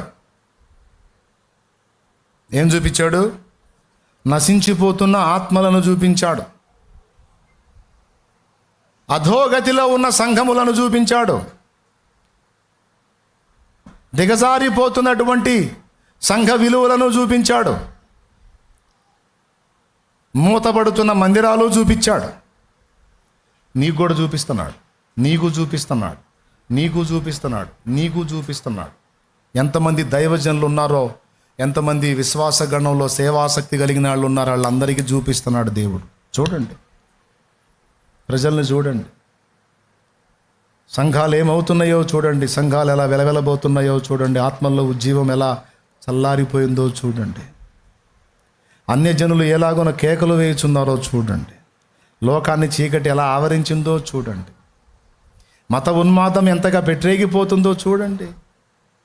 ఇందులో మీ కర్తవ్యం, మీ బాధ్యత లేదా? అసలు చూస్తేగా ఉండటానికి. చూసిన ప్రతి ఒక్కడికి ఏం జరిగిద్దో తెలుసా? నెక్స్ట్ బాధ్యత గుర్తొచ్చిద్ది, భారం ఏర్పడిద్ది. ఈ మధ్యకాలంలో కొంతమంది లా చదువుతున్న స్టూడెంట్స్ని కొంతమందిని నేను ప్రశ్నించాను, ఎందుకు లా చదువుతున్నావని. అందులో మెజారిటీ నాకు చెప్పిన సాక్ష్యం ఏంటో తెలుసా? నా తండ్రికి అన్యాయం జరిగింది, నా కళ్ళారా నేను చూశాను, లాయర్లే మోసం చేశారు, నా తండ్రి చెయ్యని నేరం చేసినట్టు ఒప్పించి నిష్కారణంగా 5 సంవత్సరాలు జైలు పాలు చేశారు నా తండ్రిని. నాకు తండ్రి ప్రేమను దూరం చేశారు. జరిగింది ఒకటి, కానీ నా తండ్రిని ఎత్తి మీద వేశారు, దాన్ని కొట్టి ఒప్పించి, లాయర్లను నమ్మితే డబ్బులు తీసుకొని మోసం చేసి, వంచన చేసి నా కుటుంబాన్ని విచ్ఛిన్నం చేశారు. నా గుండెల్లో భారమైందన్నా. ఈ దుర్మార్గులు కొంతమంది, అందరూ కాదు, కొంతమంది యథార్థవంతులైన లాయర్లు ఉన్నారు, కొంతమంది దుర్మార్గులు ఉన్నారు, నమ్మినోడిని నిలువున గొంతు కోసే దుర్మార్గులు. కొంతమంది నీతిమంతులు ఉన్నారు, యథార్థవంతులు ఉన్నారు, జాగ్రత్తగా చేసేవాళ్ళు ఉన్నారు, నమ్మి ఆశ్రయిస్తే వానికి న్యాయం చేసేవాడు ఉన్నాడు. కొంతమంది నిలువున గొంతు కోసేవాళ్ళు ఉన్నారు, పేరుకి లాయర్లే కానీ ఒట్టి లయ్యర్లు. అందరూ కాదు, కొందరు. యథార్థవంతుల్ని నేను అనట్లే, ఈ లయర్లను అంటున్నాను నేను. చాలామంది చెప్పిన సాక్ష్యం గుండె వేదన పొంది, నేను ఇప్పుడు లా చదువుతున్నానన్నా, సెకండ్ ఇయర్ అన్నా, అదన్నా ఇదన్నా అని చెప్పిన వాళ్ళని చాలామందిని చూశాను నేను. అంటే ఏం ఏర్పడింది? తనకు జరిగిన అన్యాయం, తన పరిస్థితులు ఎరిగే, తనకు జరిగిన మోసం ప్రాక్టికల్గా అనుభవించినందున బాధ్యత ఏంటో తెలిసింది, భారం ఏర్పడింది. ఒకప్పుడు నేను విగ్రహారాధికుండండి, సిద్ధాంతాల పేరుతో, వాస్తుల పేరుతో, జాతకాల పేరుతో, గ్రహదోషాల పేరుతో చాలా మోసపోయి డబ్బులు పోగొట్టుకున్నా. చేతబడుల పేరుతో, మంత్రాల పేరుతో చాలామందిని నమ్మి డబ్బులు పోగొట్టుకున్నా. యేసు ప్రభువుని నమ్మిన తర్వాత సత్యం అర్థమైంది. ఇవన్నీ భయపడే మనుషుల్ని భ్రమ పెట్టడానికి చేసే మోసాలు తప్ప, అన్యాయంగా అమాయకులను దోచుకునే విధానాలు తప్ప వాస్తవాలు కాదని ఎరిగి మొత్తాన్ని ఊతిగారేట మొదలుపెట్టా. ఇప్పుడు దేవునికి స్తోత్రం కలుగును గాక. చెప్పకపోతే ఎవరు చెబుతారు? నాకు భారం వచ్చింది, అయ్యయ్యో నేను నా కుటుంబం ఇంత భ్రష్టు పట్టాం కదా, ఇలాంటి వాళ్ళు బోల్డ్ ఎంతమంది ఉన్నారు కదా, ఇంకా మోసపోకూడదు, వాళ్ళు మోసపోతే నేను చూస్తా ఊరుకోలేను. కాబట్టి నేనేం చేయాలా? దొరికినోడికల్లా చెప్పాలా.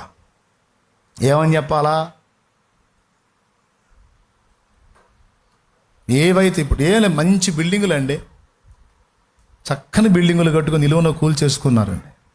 ఎందుకురా ఇంత మంచి బిల్డింగ్ కూలుస్తున్నారంటే వాస్తు దోషం అంట, ఏదో తేడా వచ్చిందంట, నిలువున కూల్చేస్తున్నారు. కష్టార్జిత ఒక ఇల్లు కట్టాలంటే ఎన్ని లక్షలు అవుతుంది, కానీ ఒక్క మాటతో నిలువున కూల్చేస్తున్నారు. బలియగా ఇంకా కోలుకుంటాడా? పాప ఇల్లు కట్టుకోవటం అనేది ఒక మనిషి కళ. సత్యలోపు అంత గూడేసి నా బిడ్డలకి పోవాలనుకుంటాడు. అలాంటి ఇల్లు ఒక వాస్తు అనే పేరుతో నిలువున కూల్చేస్తుంటే ఎంత అన్యాయం జరుగుతుంది వాళ్ళకి. నేను అది పొందాను కనుక అలా అన్యాయం అయిపోతున్నాడని నేను చూస్తే తట్టుకోలేను. రక్షణ ఇవ్వలేని వాటిని ఆశ్రయించి వాటి చుట్టూ తిరిగి ఏమీ పొందలేక బలయ్యాను కనుక ఇప్పుడు ప్రజలు వాటి చుట్టూ తిరిగి పాప అమాయకంగా బలవుతుంటే నేను చూస్తూ ఊరుకోలేను. అందుకే వాళ్ళని ఏ విధంగానైనా సత్యంలోకి నడిపించాలి, రక్షణలోకి నడిపించాలని అన్యజనులను చూసినప్పుడు ఒక భారం.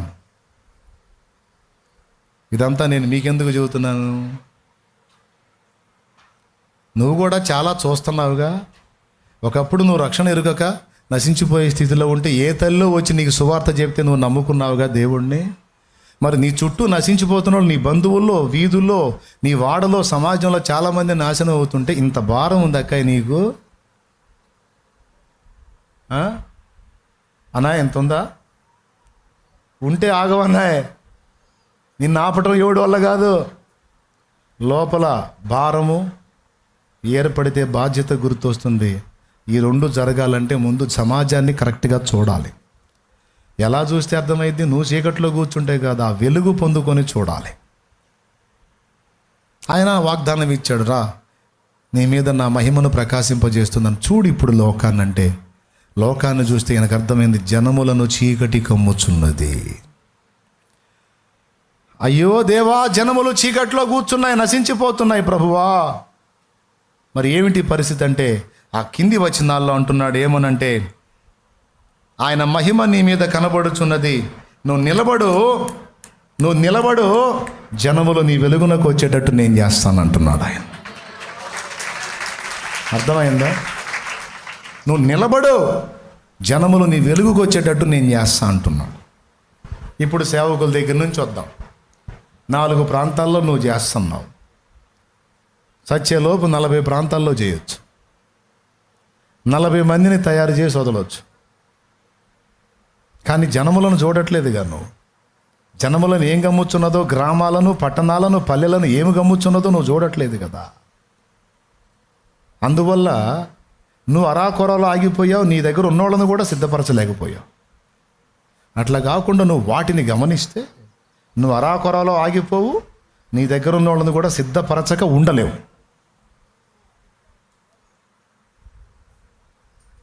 నువ్వు పరిగెత్తుతావు, పరిగెత్తే వాళ్ళని తయారు చేస్తావు. దైవజనమా,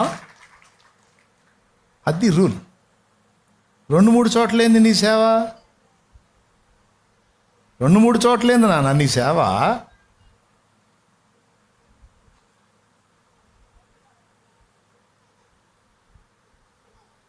ఉత్పత్తి చేయాలి. ఒక 100 మంది సంఘం నువ్వు కట్టుంటే ఆ 100 మందిలో కనీసం 10 మందిని నువ్వు దేవుని కొరకు సిద్ధపరిస్తే, దశమ భాగం 10 మంది బిడ్డల్ని దేవుని కొరకు ఆత్మల భారంతో నింపి, మిషనరీల భారం నింపి, ఆత్మల కొరకు నీకెంత తపనుందో వారికి వంట పట్టించి 10 మందిని నువ్వు సిద్ధపరిచి వదిలితే 10 ప్రాంతాలు పట్టబడవా?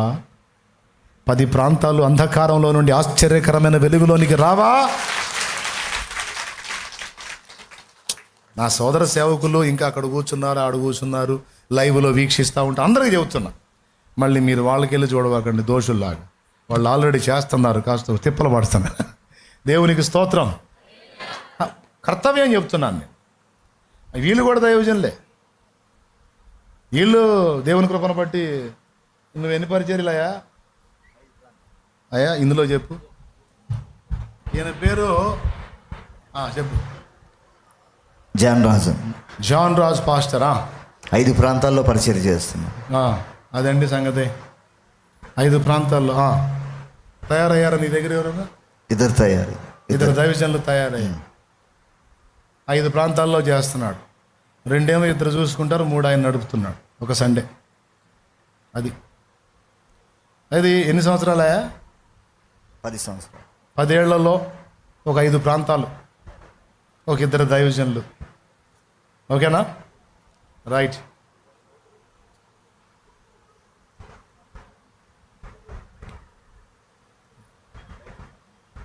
దావీదు ఏం చేస్తున్నాడు? బయట ఉన్నాడా దావీదు?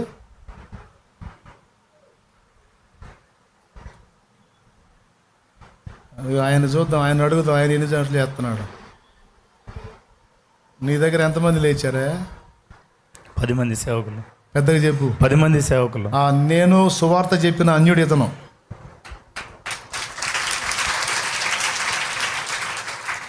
నేను పరిచర్య చేసే దగ్గర ఒక షాప్ పెట్టుకున్నాడు. ఈయన పేరు వెంకటేశ్వర్లు, అన్యజనుడు. ఏంది, ఒకరోజు 3 ప్రార్థనలో ఉంటే దేవుడు ఈయన స్వరాన్ని వినిపించాడు నా చెవులకి. అప్పుడు లేచి వెళ్ళి ఈయన గల్దిచ్చాను. ఆ షాపు దగ్గర కూర్చొని సువార్త చెబుదామని ట్రై చేసి తడవకు ఒకడు వస్తున్నాడు. కేజీ కందిపొప్పి, 1/2 కేజీ ఉప్పి, బీడీ కట్ట ఒకటి, సిగరెట్ పెట్టి ఒకటి అని తడవకు ఒకడు వస్తున్నాడు. ఇందిరాని చెప్పి సువార్త చెప్పకూడదు జడగొడుతున్నారు వీళ్ళని ఇతన్ని ఫ్రెండ్షిప్ చేసుకొని చిన్నగా చెంబుకు తీసుకెళ్ళి చెప్పి ఇతనికి సువార్త. మీరు నమ్ముతారో నమ్మరా? సాక్షి నిజం చెప్పాయా?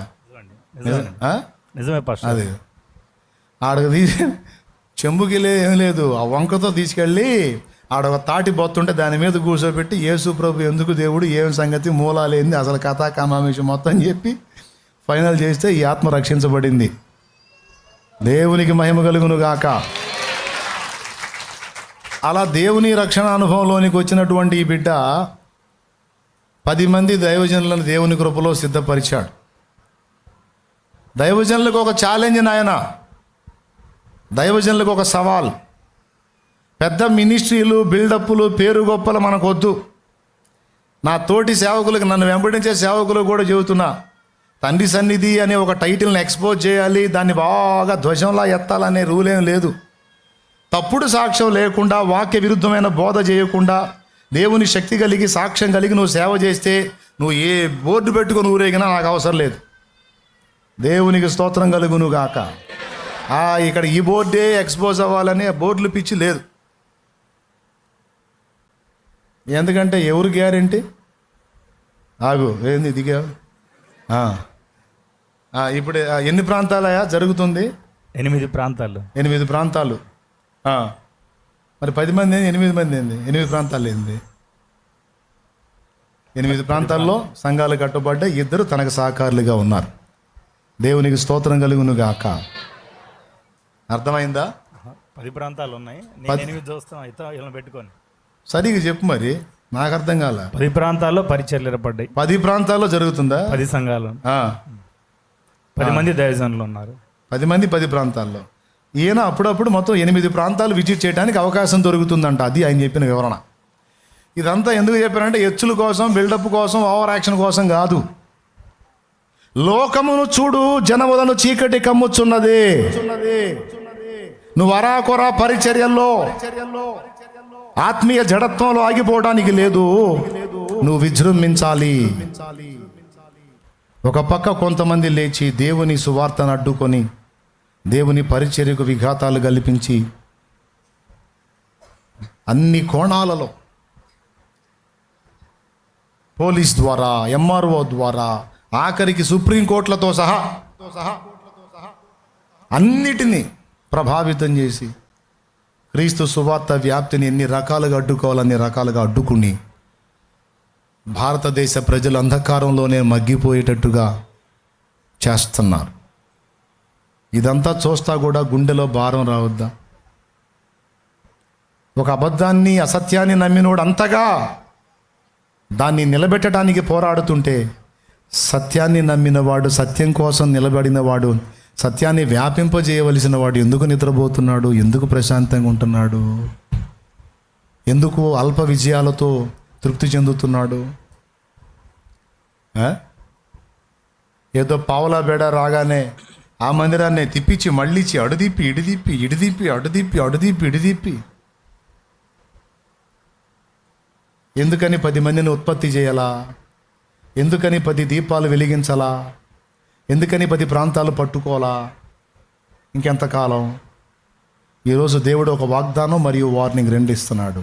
వాగ్దానం ఏంటంటే, నా కుమారుడా, నా స్వరం నీకు వినబడిందా? స్థితి కనపడిందా? అట్లయితే నీ మీద నేను ప్రకాశిస్తాను, రా. నా కుమారుడా, నువ్వే తేజరిల్లాలి. నేను నీలో ఉంటా, నిన్ను వెలిగిస్తా. సూర్యుడు తేజరిల్లి లోకానికి వెలిగించినట్టు నా కుమారుడా, నేను నీ మీద ప్రకాశిస్తాను. నువ్వే తేజరిల్లి 10 ప్రాంతాలు పట్టుకోవాలి. దైవజనులందరూ ఇక్కడ కూర్చున్న వాళ్ళు, అక్కడ కూర్చున్న వాళ్ళు, ఎక్కడోళ్ళు అయినా సరే, ఇక్కడ పేరు గొప్పలు ప్రతిష్టలు కాదు, కానే కాదు.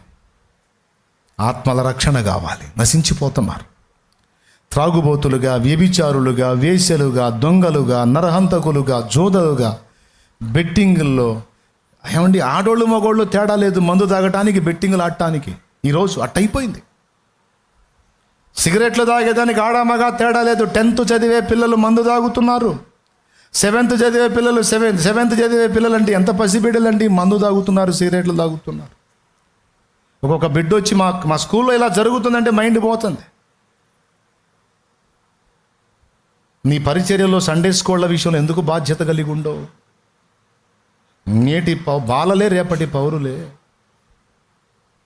పిల్లలు, పసిబిడ్డలకి దేవుని గురించి ఎందుకు చెప్పవక్క? నువ్వు నీ పిల్లల్ని ఎందుకు అలవాటు చేయవు దేవునికి?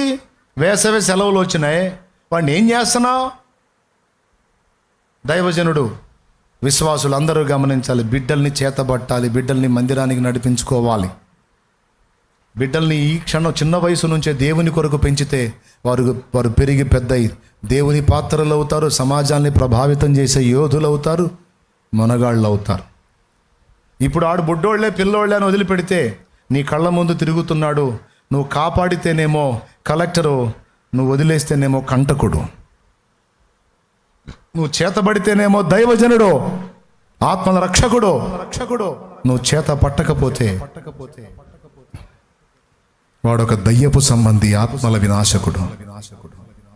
ఆ పసివాడు నీ ముందు తిరుగుతూ మౌనంగా అడుగుతున్నాడు, అన్నా నన్నేం చేస్తావన్నా అని.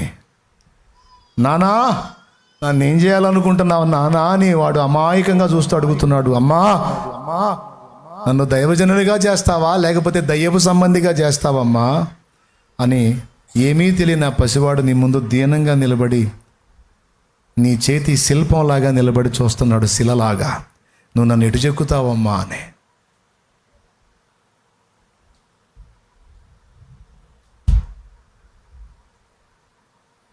అయిపోయింది.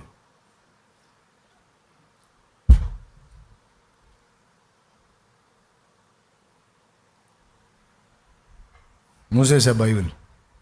ప్రశాంతంగా ఉండండి. ఇంకెంతసేపు తింటాడు ఈ మైండ్ అనుకోవాకండి. నా గుండెలో భారం ఉంది, ఆ భారాన్ని మీ ముందు ఉంచాను. దైవజనులకు చెప్పాను, విశ్వాసులకు చెప్పాను, పరిచారకులకు చెప్పాను, ఇక్కడున్న సేవకుడికి కూడా చెప్తున్నాను. ఈరోజు దేవుని మహిమ నీ మీద ఉదయిస్తుంది, ప్రకాశిస్తుంది. నువ్వు ఆ మహిమను పొందుకొని నువ్వు వెలగాలి. నువ్వే వెలగాలి, నీ సమాజం కోసం వెలగాలి. అమెరికా దేశంలో కనెక్టికట్లో పుట్టాడు. కనెక్టికట్ మొత్తం 20 సంవత్సరాల వయసుకి క్షయవ్యాధి వచ్చేసింది. క్షయవ్యాధి, దగ్గితే రక్తం. కానీ దేవుడంటే ప్రేమ, ఆత్మలంటే భారం. అమెరికా దేశం సరౌండ్స్లో కొన్ని రాష్ట్రాల సమీపంలోని కీకార్ అనే అడవుల మధ్యలో ఉన్నాయి కొన్ని గూడాలు. అందులో నివసించే ప్రజలు రెడ్ ఇండియన్లు. పెళ్లి చేసుకోవాలా, వెళ్ళిపోయాడు ఈ జబ్బుతో, క్షయ జబ్బు. అమెరికా సిటీలో ఏ రాష్ట్రంలోనైనా సరే తను హాయిగా సేవ చేసుకోవచ్చు, దర్జాగా మంచి కారు కొనుక్కోవచ్చు, రాయల్టీగా లైఫ్ని ఎంజాయ్ చేయవచ్చు. చాలా ఆశీర్వాదకరమైన, ఆనందకరమైన, ప్రశాంతమైన జీవితాన్ని జీవించవచ్చు.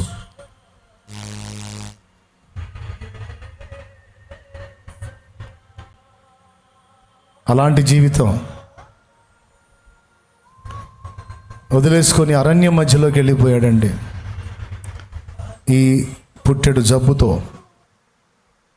ఈ జబ్బుతో బిడలారా వినండి నాయన, ఏ కాడికి ఏసైను సబ్బు వాడినట్టు వాడటం కాదు, ఏసైను సబ్బు రుద్దినట్టు రుద్దేయటం కాదు. అది కాదు లైఫ్. మీరు విశ్వాసులు కదా, సత్యం ఎరిగిన వాళ్ళు కదా. ఏసైను వాడుకున్నందుకు ఆ ఫలము, ఏసై కోసం కరిగిపోయినందుకు ఆ ఫలం. ఎందుకు ఇస్తాడు రేపు ఫలం? చెప్పమ్మా, ఎందుకు ఇస్తాడా తల్లి ఫలం? అబ్బా నన్ను భలే వాడావమ్మా, దామ్మా బహుమానం అంటాడా? నీ మహిమను ధరించిన పరిశుద్ధులు నా కంట ఇహలోక బంధాలు మరచి నీ ఎదుటే నేను నిలచి నీవిచ్చు బహుమతులో స్వీకరించి నిత్యానందంతో పరవశించు వేళ. అంటే ఎడుగుడి పాడుతున్నారు కదా, కొంచెం గట్టిగా పాడమంటున్నాను. ఇప్పుడు నువ్వు కొట్టవాకురా, మీరు పాడండి, పాడండి. ఇహలోక బంధాలు మరచి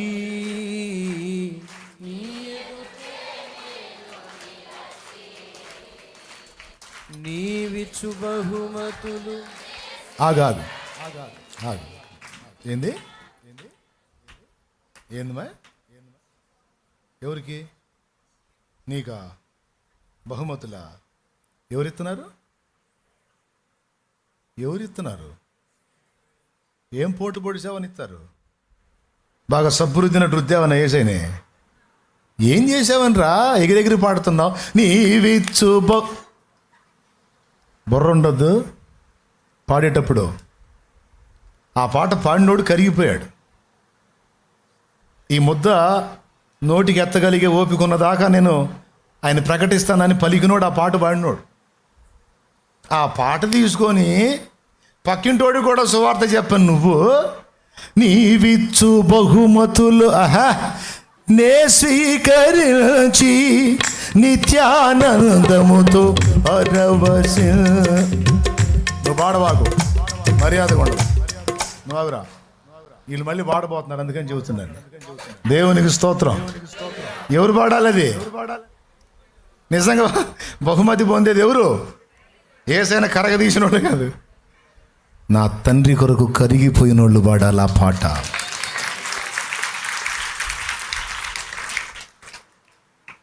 ఒక చోట మొదలుపెట్టి అక్కడ ఆగల. ఊరు వదిలిపెట్టాడు, ఇల్లు వదిలిపెట్టాడు, పెళ్ళి వదిలిపెట్టాడు, ఏమైపోతున్నానో వదిలిపెట్టాడు, ఊరు ఉద్యోగం మొత్తం వదిలిపెట్టి వచ్చాడు ఎక్కడో ఒక ప్రాంతానికి. ఎరగరి ప్రాంతానికి వచ్చి అక్కడ కట్టి, అక్కడ సాగిపోకుండా ఇంకోసారి కట్టి, ఇంకోసారి కట్టి నరసరావుపేటలో కట్టాడు. దానికోసం కోట్లు మెట్టు కూడా ఎక్కాడు. అక్కడ గడితే అక్కడ క్యాచ్ అయ్యాను నేను.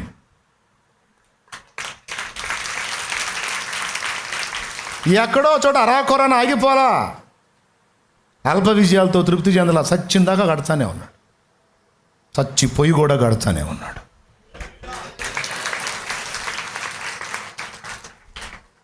భక్తుల్ని పొగిడి ఊరుకోవటం కాదు నాన్న, ఆదర్శం తీసుకొని ప్రోత్సాహంగా తీసుకొని, తోటోడు తొడగోసుకుంటే మనం మెడ కోసుకోవాలనే డైలాగ్ కాకపోయినా కనీసం అతడు మెడ కోసుకుంటే మనం తొడన్నా కోసుకోవాలన్నా కనీసం ఈ పొజిషన్ కన్నా రావాలి కదా అంటున్నాను నేను. అంతే దైవజనులకు మీకు అందరికి మళ్ళీ ఏమనుకోవకండి నన్ను. తెగ చెబుతున్నావు నీ సంగతి ఏంటంటే నేను కాస్త కూస్తో తిప్పలు పడుతున్నాను, అందుకు ఇంత ధైర్యంగా మాట్లాడుతున్నా. మరి నువ్వు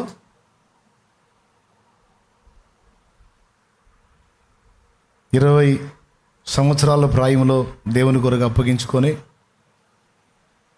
24 సంవత్సరాల ప్రాయంలో వెళ్ళిపోయాడు, పుట్టాడు జబ్బు పెట్టుకొని ఆ ఆత్మల రక్షణ కోసం. అమెరికా రాష్ట్రాలలో ఉన్నటువంటి సిటీస్లో ఎవరైనా చేస్తాడు, ఎవరైనా చేస్తారు. కానీ దేవుణ్ణి ఎరగని ఆ ప్రజల మధ్యలోకి, ఆ అడవిలోకి, ఆహారం దొరకని ప్రదేశంలోకి, చలితో ఇబ్బంది పడే ప్రజల మధ్యలోకి, నిలవరమైన నివాసం లేని జనమ మధ్యలోనికి ఏ డబ్బు, ఏ కారు, ఏ బంగళా, ఏ హోదా, ఏ గుర్తింపు, ఏ భజన లేని ఆ ప్రదేశంలోకి ఎవడు పోతాడు?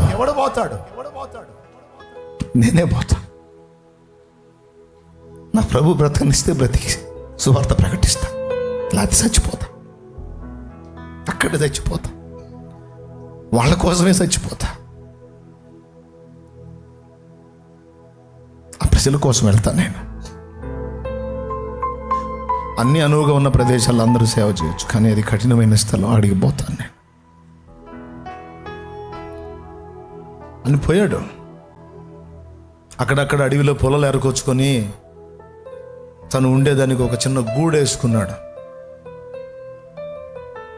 భాష తెలియదు, వాళ్ళ భాష తెలీదు. ఈయన భాష వేరు, వాళ్ళ భాష వేరు. ఈ 2 భాషలు తెలిసిన తాగుబోతాడు ఒకడు దొరికాడు. వాడిని పట్టుకొని, అయ్యా నీకు ఎంతో కొంత ఇస్తారా, నేను చెబుతాను వాళ్ళకి, నువ్వు ఆ భాషలో చెప్పాయా అని పట్టుకున్నాడు. ఈయన భాషలో ఆడికి చెబుతుంటే ఆడు అర్థం చేసుకొని వాళ్ళకి చెప్పి సాయంత్రానికి డబ్బులు తీసుకునేవాడు. కొద్ది రోజులు చూశాడు ఈయన బాధని. భారంతో, కన్నీళ్లతో, మూలుగులతో ఆయన ప్రార్థన చేయటం చూశాడు. కొన్ని గంటలు లేచేవాడు కాదు. చల్లని మంచులో ఒళ్ళంతా చెమటతో తడిసిపోయేది. ఏడ్చి ఏడ్చి ఏడ్చి ఆత్మల భారం, ఆత్మ పరితాపం. వీళ్ళ గతేంది, వీళ్ళ గతేంది, వీళ్ళ గతేంది, వీళ్ళ గతేంది, వీళ్ళని దర్శించి, వీళ్ళని దర్శించి, వీళ్ళని దర్శించి. ఎవరు నాయన నీకు అసలే ఆరోగ్యం బాగలేదు, నీకు క్షయజబ్బు వచ్చింది, మంచులో అసలు ఉండకూడదు, నువ్వు అడవుల్లో అసలు తిరగకూడదు, టయానికి తినాలి, హాయిగా నిద్రపోవాలి. వాళ్ళు మరి ఎవరు పోతారు? వాళ్ళకి ప్రజలు వెళ్ళలేని, సేవకులు వెళ్ళలేని ప్రదేశాల్లో ఎవరు ప్రకటించి ఆ ఉన్నదేదో వాడి చేతిలో పెట్టి, ఏది తర్జుమా చేసినోడు చేతిలో పెట్టి రొప్పుకుంటా రోజుకుంటా వచ్చి ఆ కట్టెల దాంట్లో పడిపోయేవాడు. పడిపోయి చాలాసేపటికి తేరుకొని రొట్టెలు ఎత్తుక్కునేవాడు. ఏదైనా రొట్టె దొరికింది.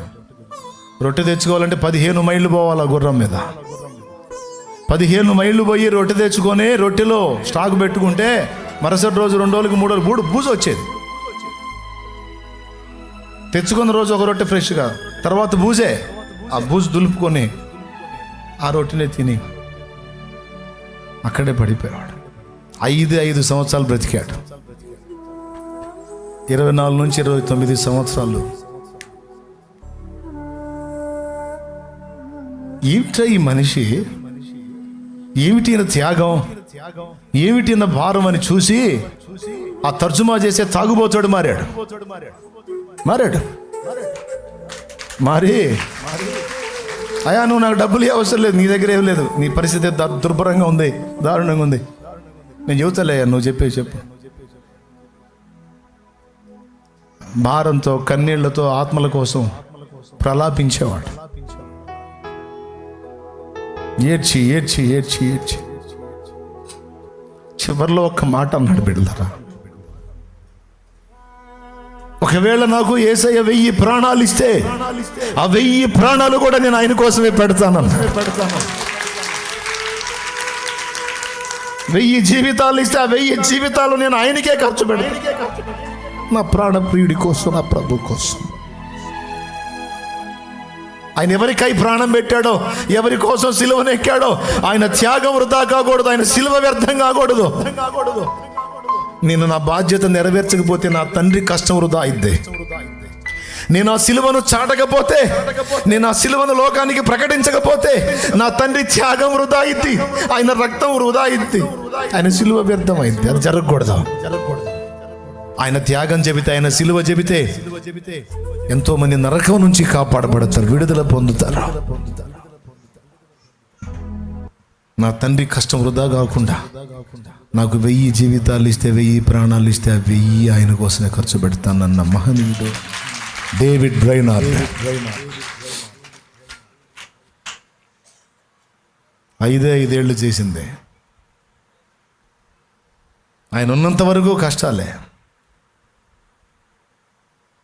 చివరికి ప్రభువులోకి వెళ్ళిపోయాడు. ఆ ప్రాణం పోయే తుది శ్వాస విడిచేటప్పుడు ఆయాసాన్ని తట్టుకోలేక, నన్ను ఎందుకయ్యా తీసుకోవచ్చుగా అన్నట. డేవిడ్ బ్రైనార్డ్ డైరీ చదివానన్నా? చదవండి అన్న, చదవాల. జోనాథన్ ఎడ్వర్డ్స్ అని ఆయన అది ప్రజల్లోకి తెచ్చాడు. ఏం రాస్తాడో తెలుసా? ఆ ఊపిరి తీసుకుంటే నేను ప్రశాంతంగా వచ్చేసాక నీ దగ్గర కానీ అడిగి, అలా అడిగినందుకు క్షమాపణ అడుగుతాడు. ఏమన్నా తెలుసా? నా ప్రభువా నన్ను క్షమించు, నన్ను ఇప్పుడు తీసుకోవచ్చు కదా అని అడిగాను, క్షమించు. నన్ను ఎప్పుడు తీసుకోవాలో నీకు తెలుసు కదా,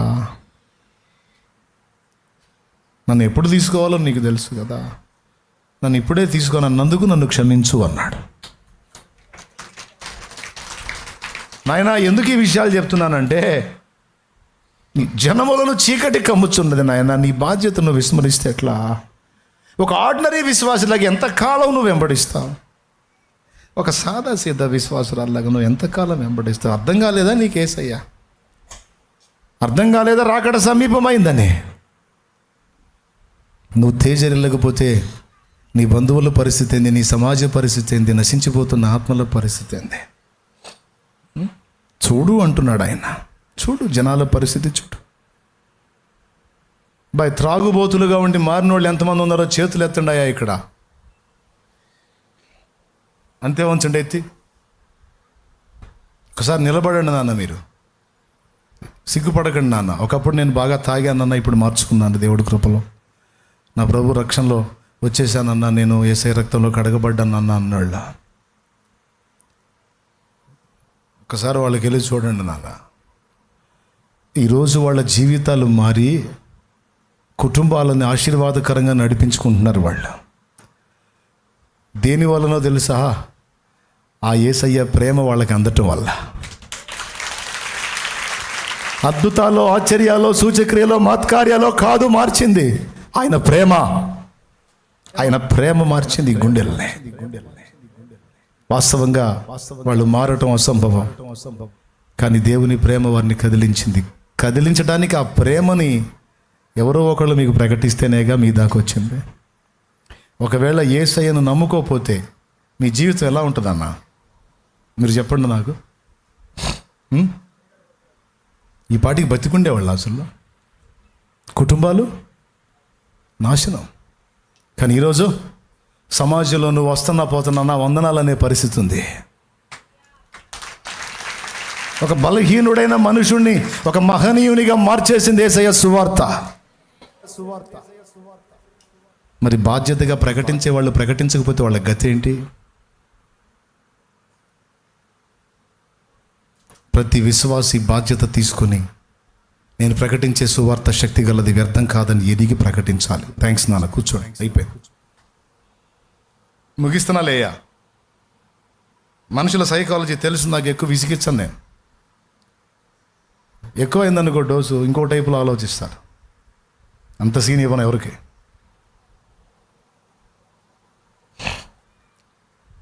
దేవునికి స్తోత్రం కలుగును గాక. ఏ భారంతో నేను పరిగెత్తుతున్నానో, మీ అందరికీ కూడా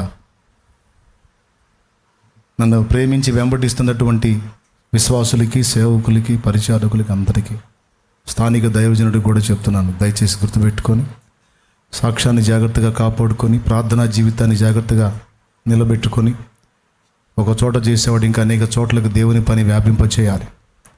అబద్ధం విస్తరిస్తుంది, సత్యం సద్దుమణిగింది. నో, సత్యం విస్తరించాలి, అబద్ధం అణగారిపోవాలి. సిద్ధపడి జాగ్రత్త పడండి. ఎప్పుడైతే ఆ విధంగా నువ్వు నడుం కడతావో, ఇక ముగిస్తున్నా, ఆ ఒక్క భాగం చదివించి నేను ఆపుపోతేపడాడు.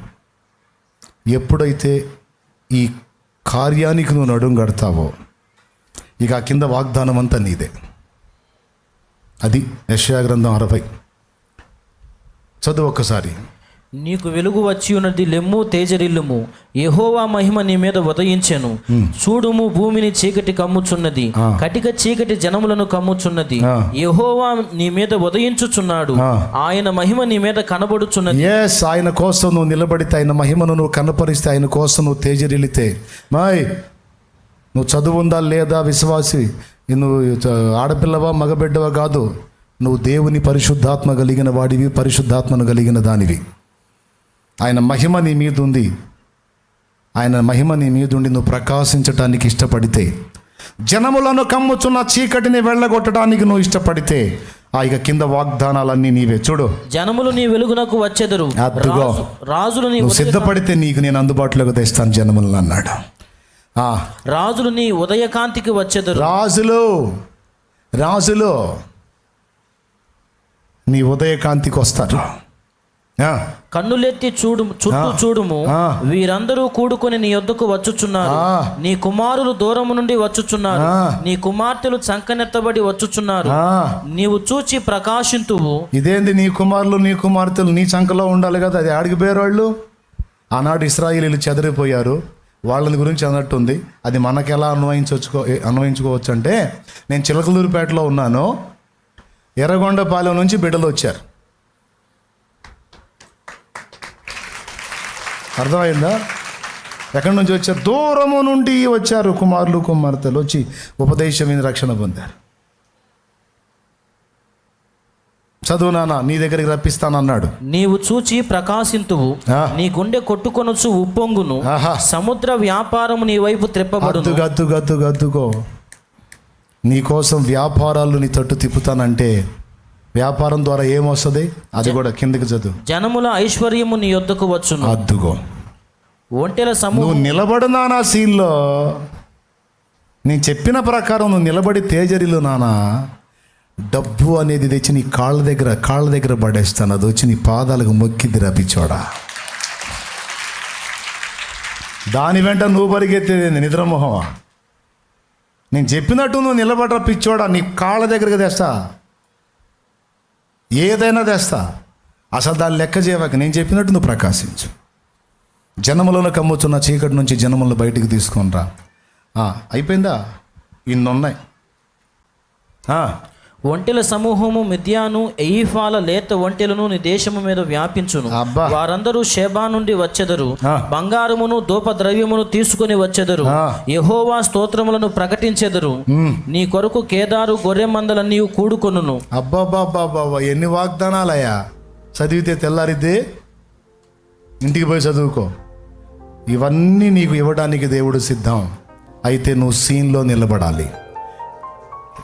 లోకాన్ని, ఆ లోక సంబంధమైన వాటిని అందిపుచ్చుకునే కక్కుర్తి బుద్ధి వదిలే.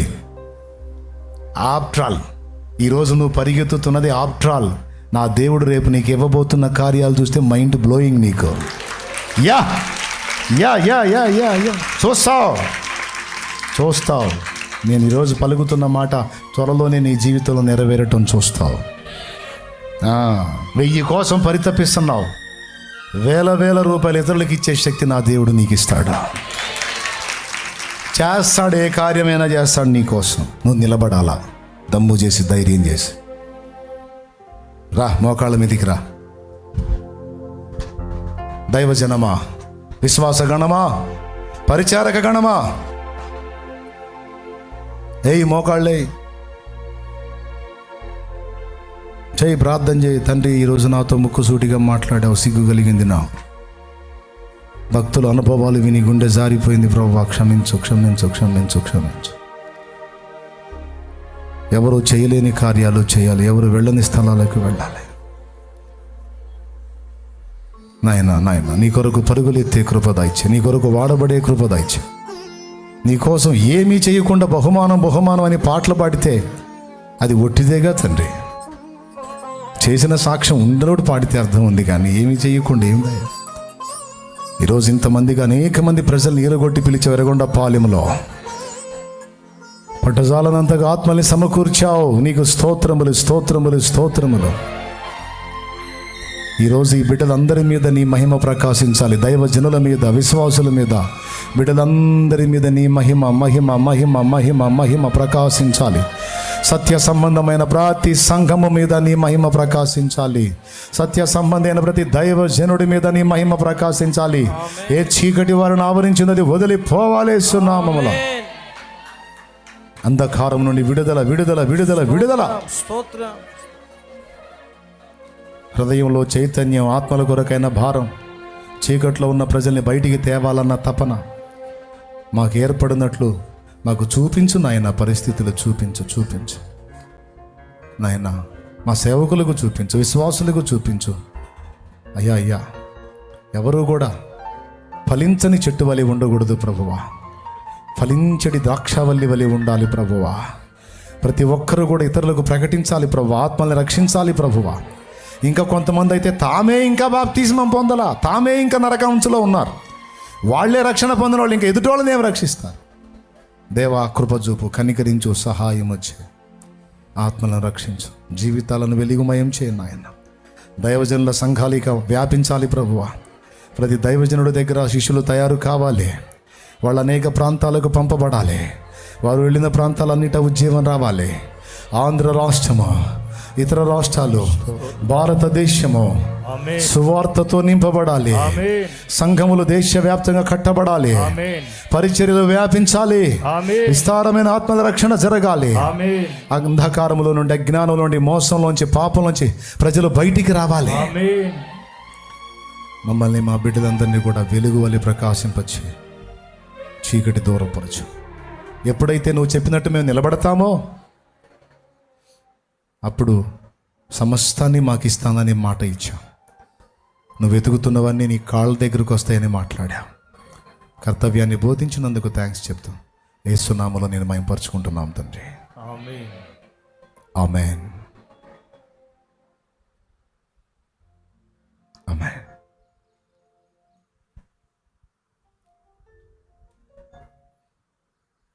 బిడలారా, ఇంకా నువ్వే రక్షణ పొందకపోతే, నువ్వే చీకట్లోంచి బయటకు వచ్చి వెలగకపోతే, చీకట్లో ఉన్న వాళ్ళని నువ్వేం బయటికి తెస్తావమ్మా? నువ్వే పాపిగా పాపంలో బ్రతుకుతా ఉంటే పాపులను రక్షించే సీన్ నీకెక్కడుంది? నువ్వు ముందు బయటికి రావాలి. నువ్వు కూర్చున్న దానిలోంచి ముందు నువ్వు లేవాలి. ఈరోజు ఈ మాటలు విన్న నీలో ఆ పరివర్తన వస్తే, శాలేమన్నా నేను తక్షణమే రక్షణ పొందడానికి సిద్ధంగా ఉన్నానన్నా, నేను ప్రభు సాక్షినన్నా అని కోరితే నీ కుడి చేతిని ఎత్తి చూపించు, నేను నీకోసం ప్రార్థన చేస్తాను. తక్షణమే రక్షణకు నేను సిద్ధం అన్నోళ్ళు చేతులు ఎత్తండి, మీకోసం ప్రార్థన చేస్తాను. చేతులెత్తి తమ తీర్మానాన్ని, రక్షణ తీర్మానాన్ని ప్రకటిస్తున్నటువంటి బిడ్డలందరినీ కూడా నీ చేతులకు అప్పగిస్తున్నాను ప్రభువా. మారు మనసు అక్కరలేని 99 నీతిమంతుల విషయమే కలుగు సంతోషం కంటే మారు మనసు పొంది ఒక పాపి విషయమే పరలోకంలో ఎక్కువ సంతోషం కలుగునని రాయబడి ఉంది. ఈరోజు అనేక మంది బిడ్డలు, ఇంతవరకు రక్షణ నిర్లక్ష్యం చేసిన బిడ్డలు ఈరోజు ఒక తీర్మానంతో చేతులు ఎత్తి ఉండగా, వారిని నా ప్రభు రక్షణలోనికి నడిపించు, నరకం నుంచి వారిని కాపాడు. వారు వెలిగించబడి వారి కుటుంబాలని, సమాజాలని రక్షించాలి. బిడ్డలను ఆ విధంగా బలపరచు. ఇక్కడున్న బిడ్డలందరూ ఎదుర్కొంటున్న శారీరక, మానసిక, ఆత్మీయ సమస్యల నుంచి వారికి విడుదల ప్రసాదించి నీ కృపాక్షేమములు సమృద్ధిగా కలిగించి మా అందరికీ కూడా ఆత్మీయ ప్రగతి దయచేయి. బయట టెంట్లో చేతులెత్తినటువంటి బిడ్డలు, తీర్మానాన్ని ప్రదర్శించిన బిడ్డలు ఎవరైతే ఉన్నారో వారిని కూడా నీవు ఆశీర్వదించి, వారి ఆత్మలను కూడా విమోచించి, వారిని కూడా ఉజ్జీవింప చేయమని మా అందరినీ నీ చేతికి అప్పగిస్తూ యేసు నామములో ప్రార్థించి విశ్వాసమును బట్టి స్వతంత్రించుకుంటున్నాం తండ్రి. Amen. Amen. Praise the lord. Hallelujah. మరి ఇక ముగించుకుందాం. పాపం పరిచర్య సేవకుడు భారీ ఖర్చుతో పెట్టుకొని ఉన్నాడు. ఏదన్నా కానుక ఏర్పాటు చేద్దామా? మనకున్న దానిలో సమర్పిద్దామా? రైట్. మన కలిగిన దానిలో నుంచి పరిచర్యకు హృదయపూర్వకమైనటువంటి అర్పణ సమర్పిద్దాం. అది ఆయనకు చన్నీళ్ళకి వేడి నీళ్ళలాగా ఉపయోగపడిద్ది. నిజంగా రక్షణ బాప్తిస్మం పొందాలని తీర్మానించుకున్నోళ్ళు చిన్నగా లేచి నీళ్ళ దగ్గరికి వెళ్ళిపోండి. అన్నా, నేను బాప్తిస్మం పొందని ఇష్టపడుతున్నాను, ఇక నా జీవితాన్ని యేసయ్య చేతికి అప్పగిస్తాను అన్నోళ్ళు చిన్నగా లేచి నీళ్ళ దగ్గరికి వెళ్ళిపోండి. నీళ్ళు ఏడున్నాయో వాళ్ళు చెప్పలా. ఆ చర్చి వెనక సైడు నీళ్లు ఉన్నాయి, వెళ్ళిపోండి. రక్షణ కావాలనుకున్న వాళ్ళు నీళ్ళ దగ్గరికి వెళ్ళిపోండి. బాప్తిస్మం ఇవ్వటం జరిగింది దైవజనులు. అలాగే ఒక పాట పాడుచుండగా పరిచర్యకు తోడ్పాటు అందిద్దాం.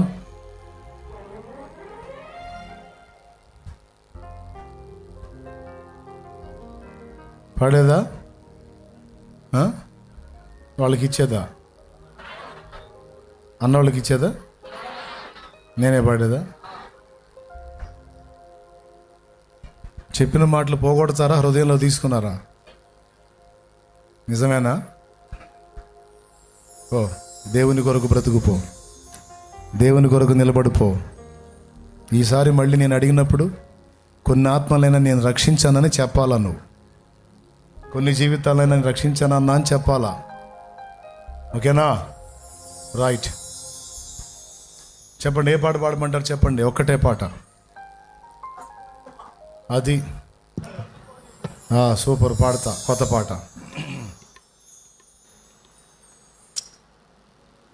అలసిపోనీకుమా అలుపురానీకుమా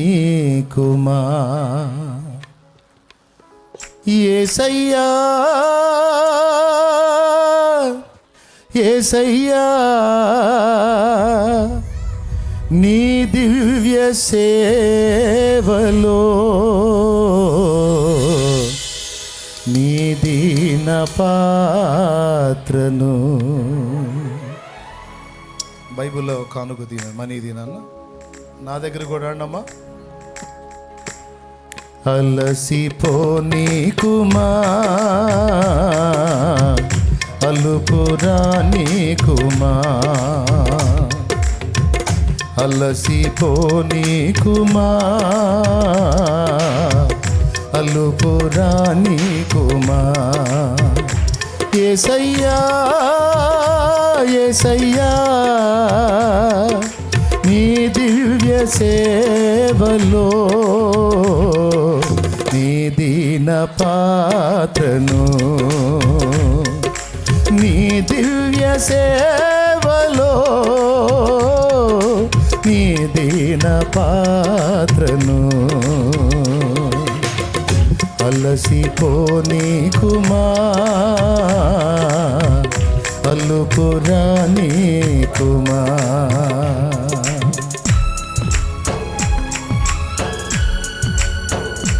బాప్తిస్మానికి సిద్ధపడిన వాడు మందిరం వెనక మన బాప్తిస్మాల ట్యాంక్ ఉంది, త్వరగా వచ్చేసేయండి. దైవజనులు మీకు బాప్తిస్మం ఇస్తారు. ఆలస్యం ఉండదు, త్వరగా బాప్తిస్మాల ట్యాంక్ దగ్గరికి రావాలని తెలియజేస్తా ఉన్నాం.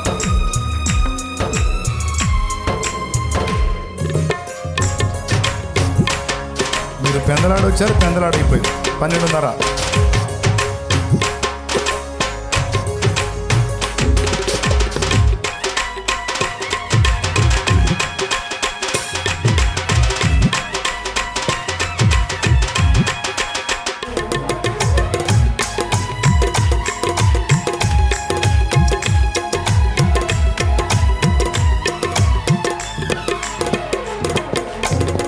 రాజయాజక పరిచర్యను చేయగా నన్ను పిలిచితివే.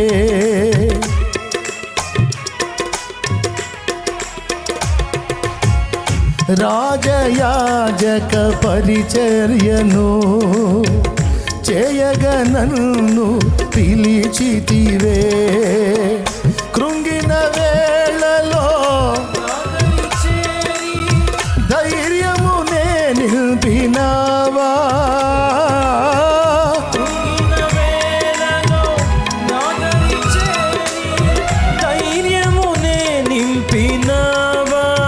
కాపరివై నడిపినావా, కాపరివై నడిపినావా. అలసిపోనీకుమా, అలుపురానీకుమా, అలసిపోనీకుమా, అలుపురానీకుమా. దేవా నీతో నా జీవితం, వసివాడదు మన అనుబంధము. దేవా నీతో నా జీవితం, వసివాడదు మన అనుబంధము. వ్యర్థము కాలేదే నా ప్రయాస, ఫలములనే ఇచ్చినావా. వ్యర్థము కాలేదే నా ప్రయాస, ఫలములనే ఇచ్చినావా. ఫలితమునే చూపినావా, ఫలితమునే చూపినావా. అలసిపోనీకుమా, అలుపురానీకుమా, నీకుమా, అలుపురానీకుమా.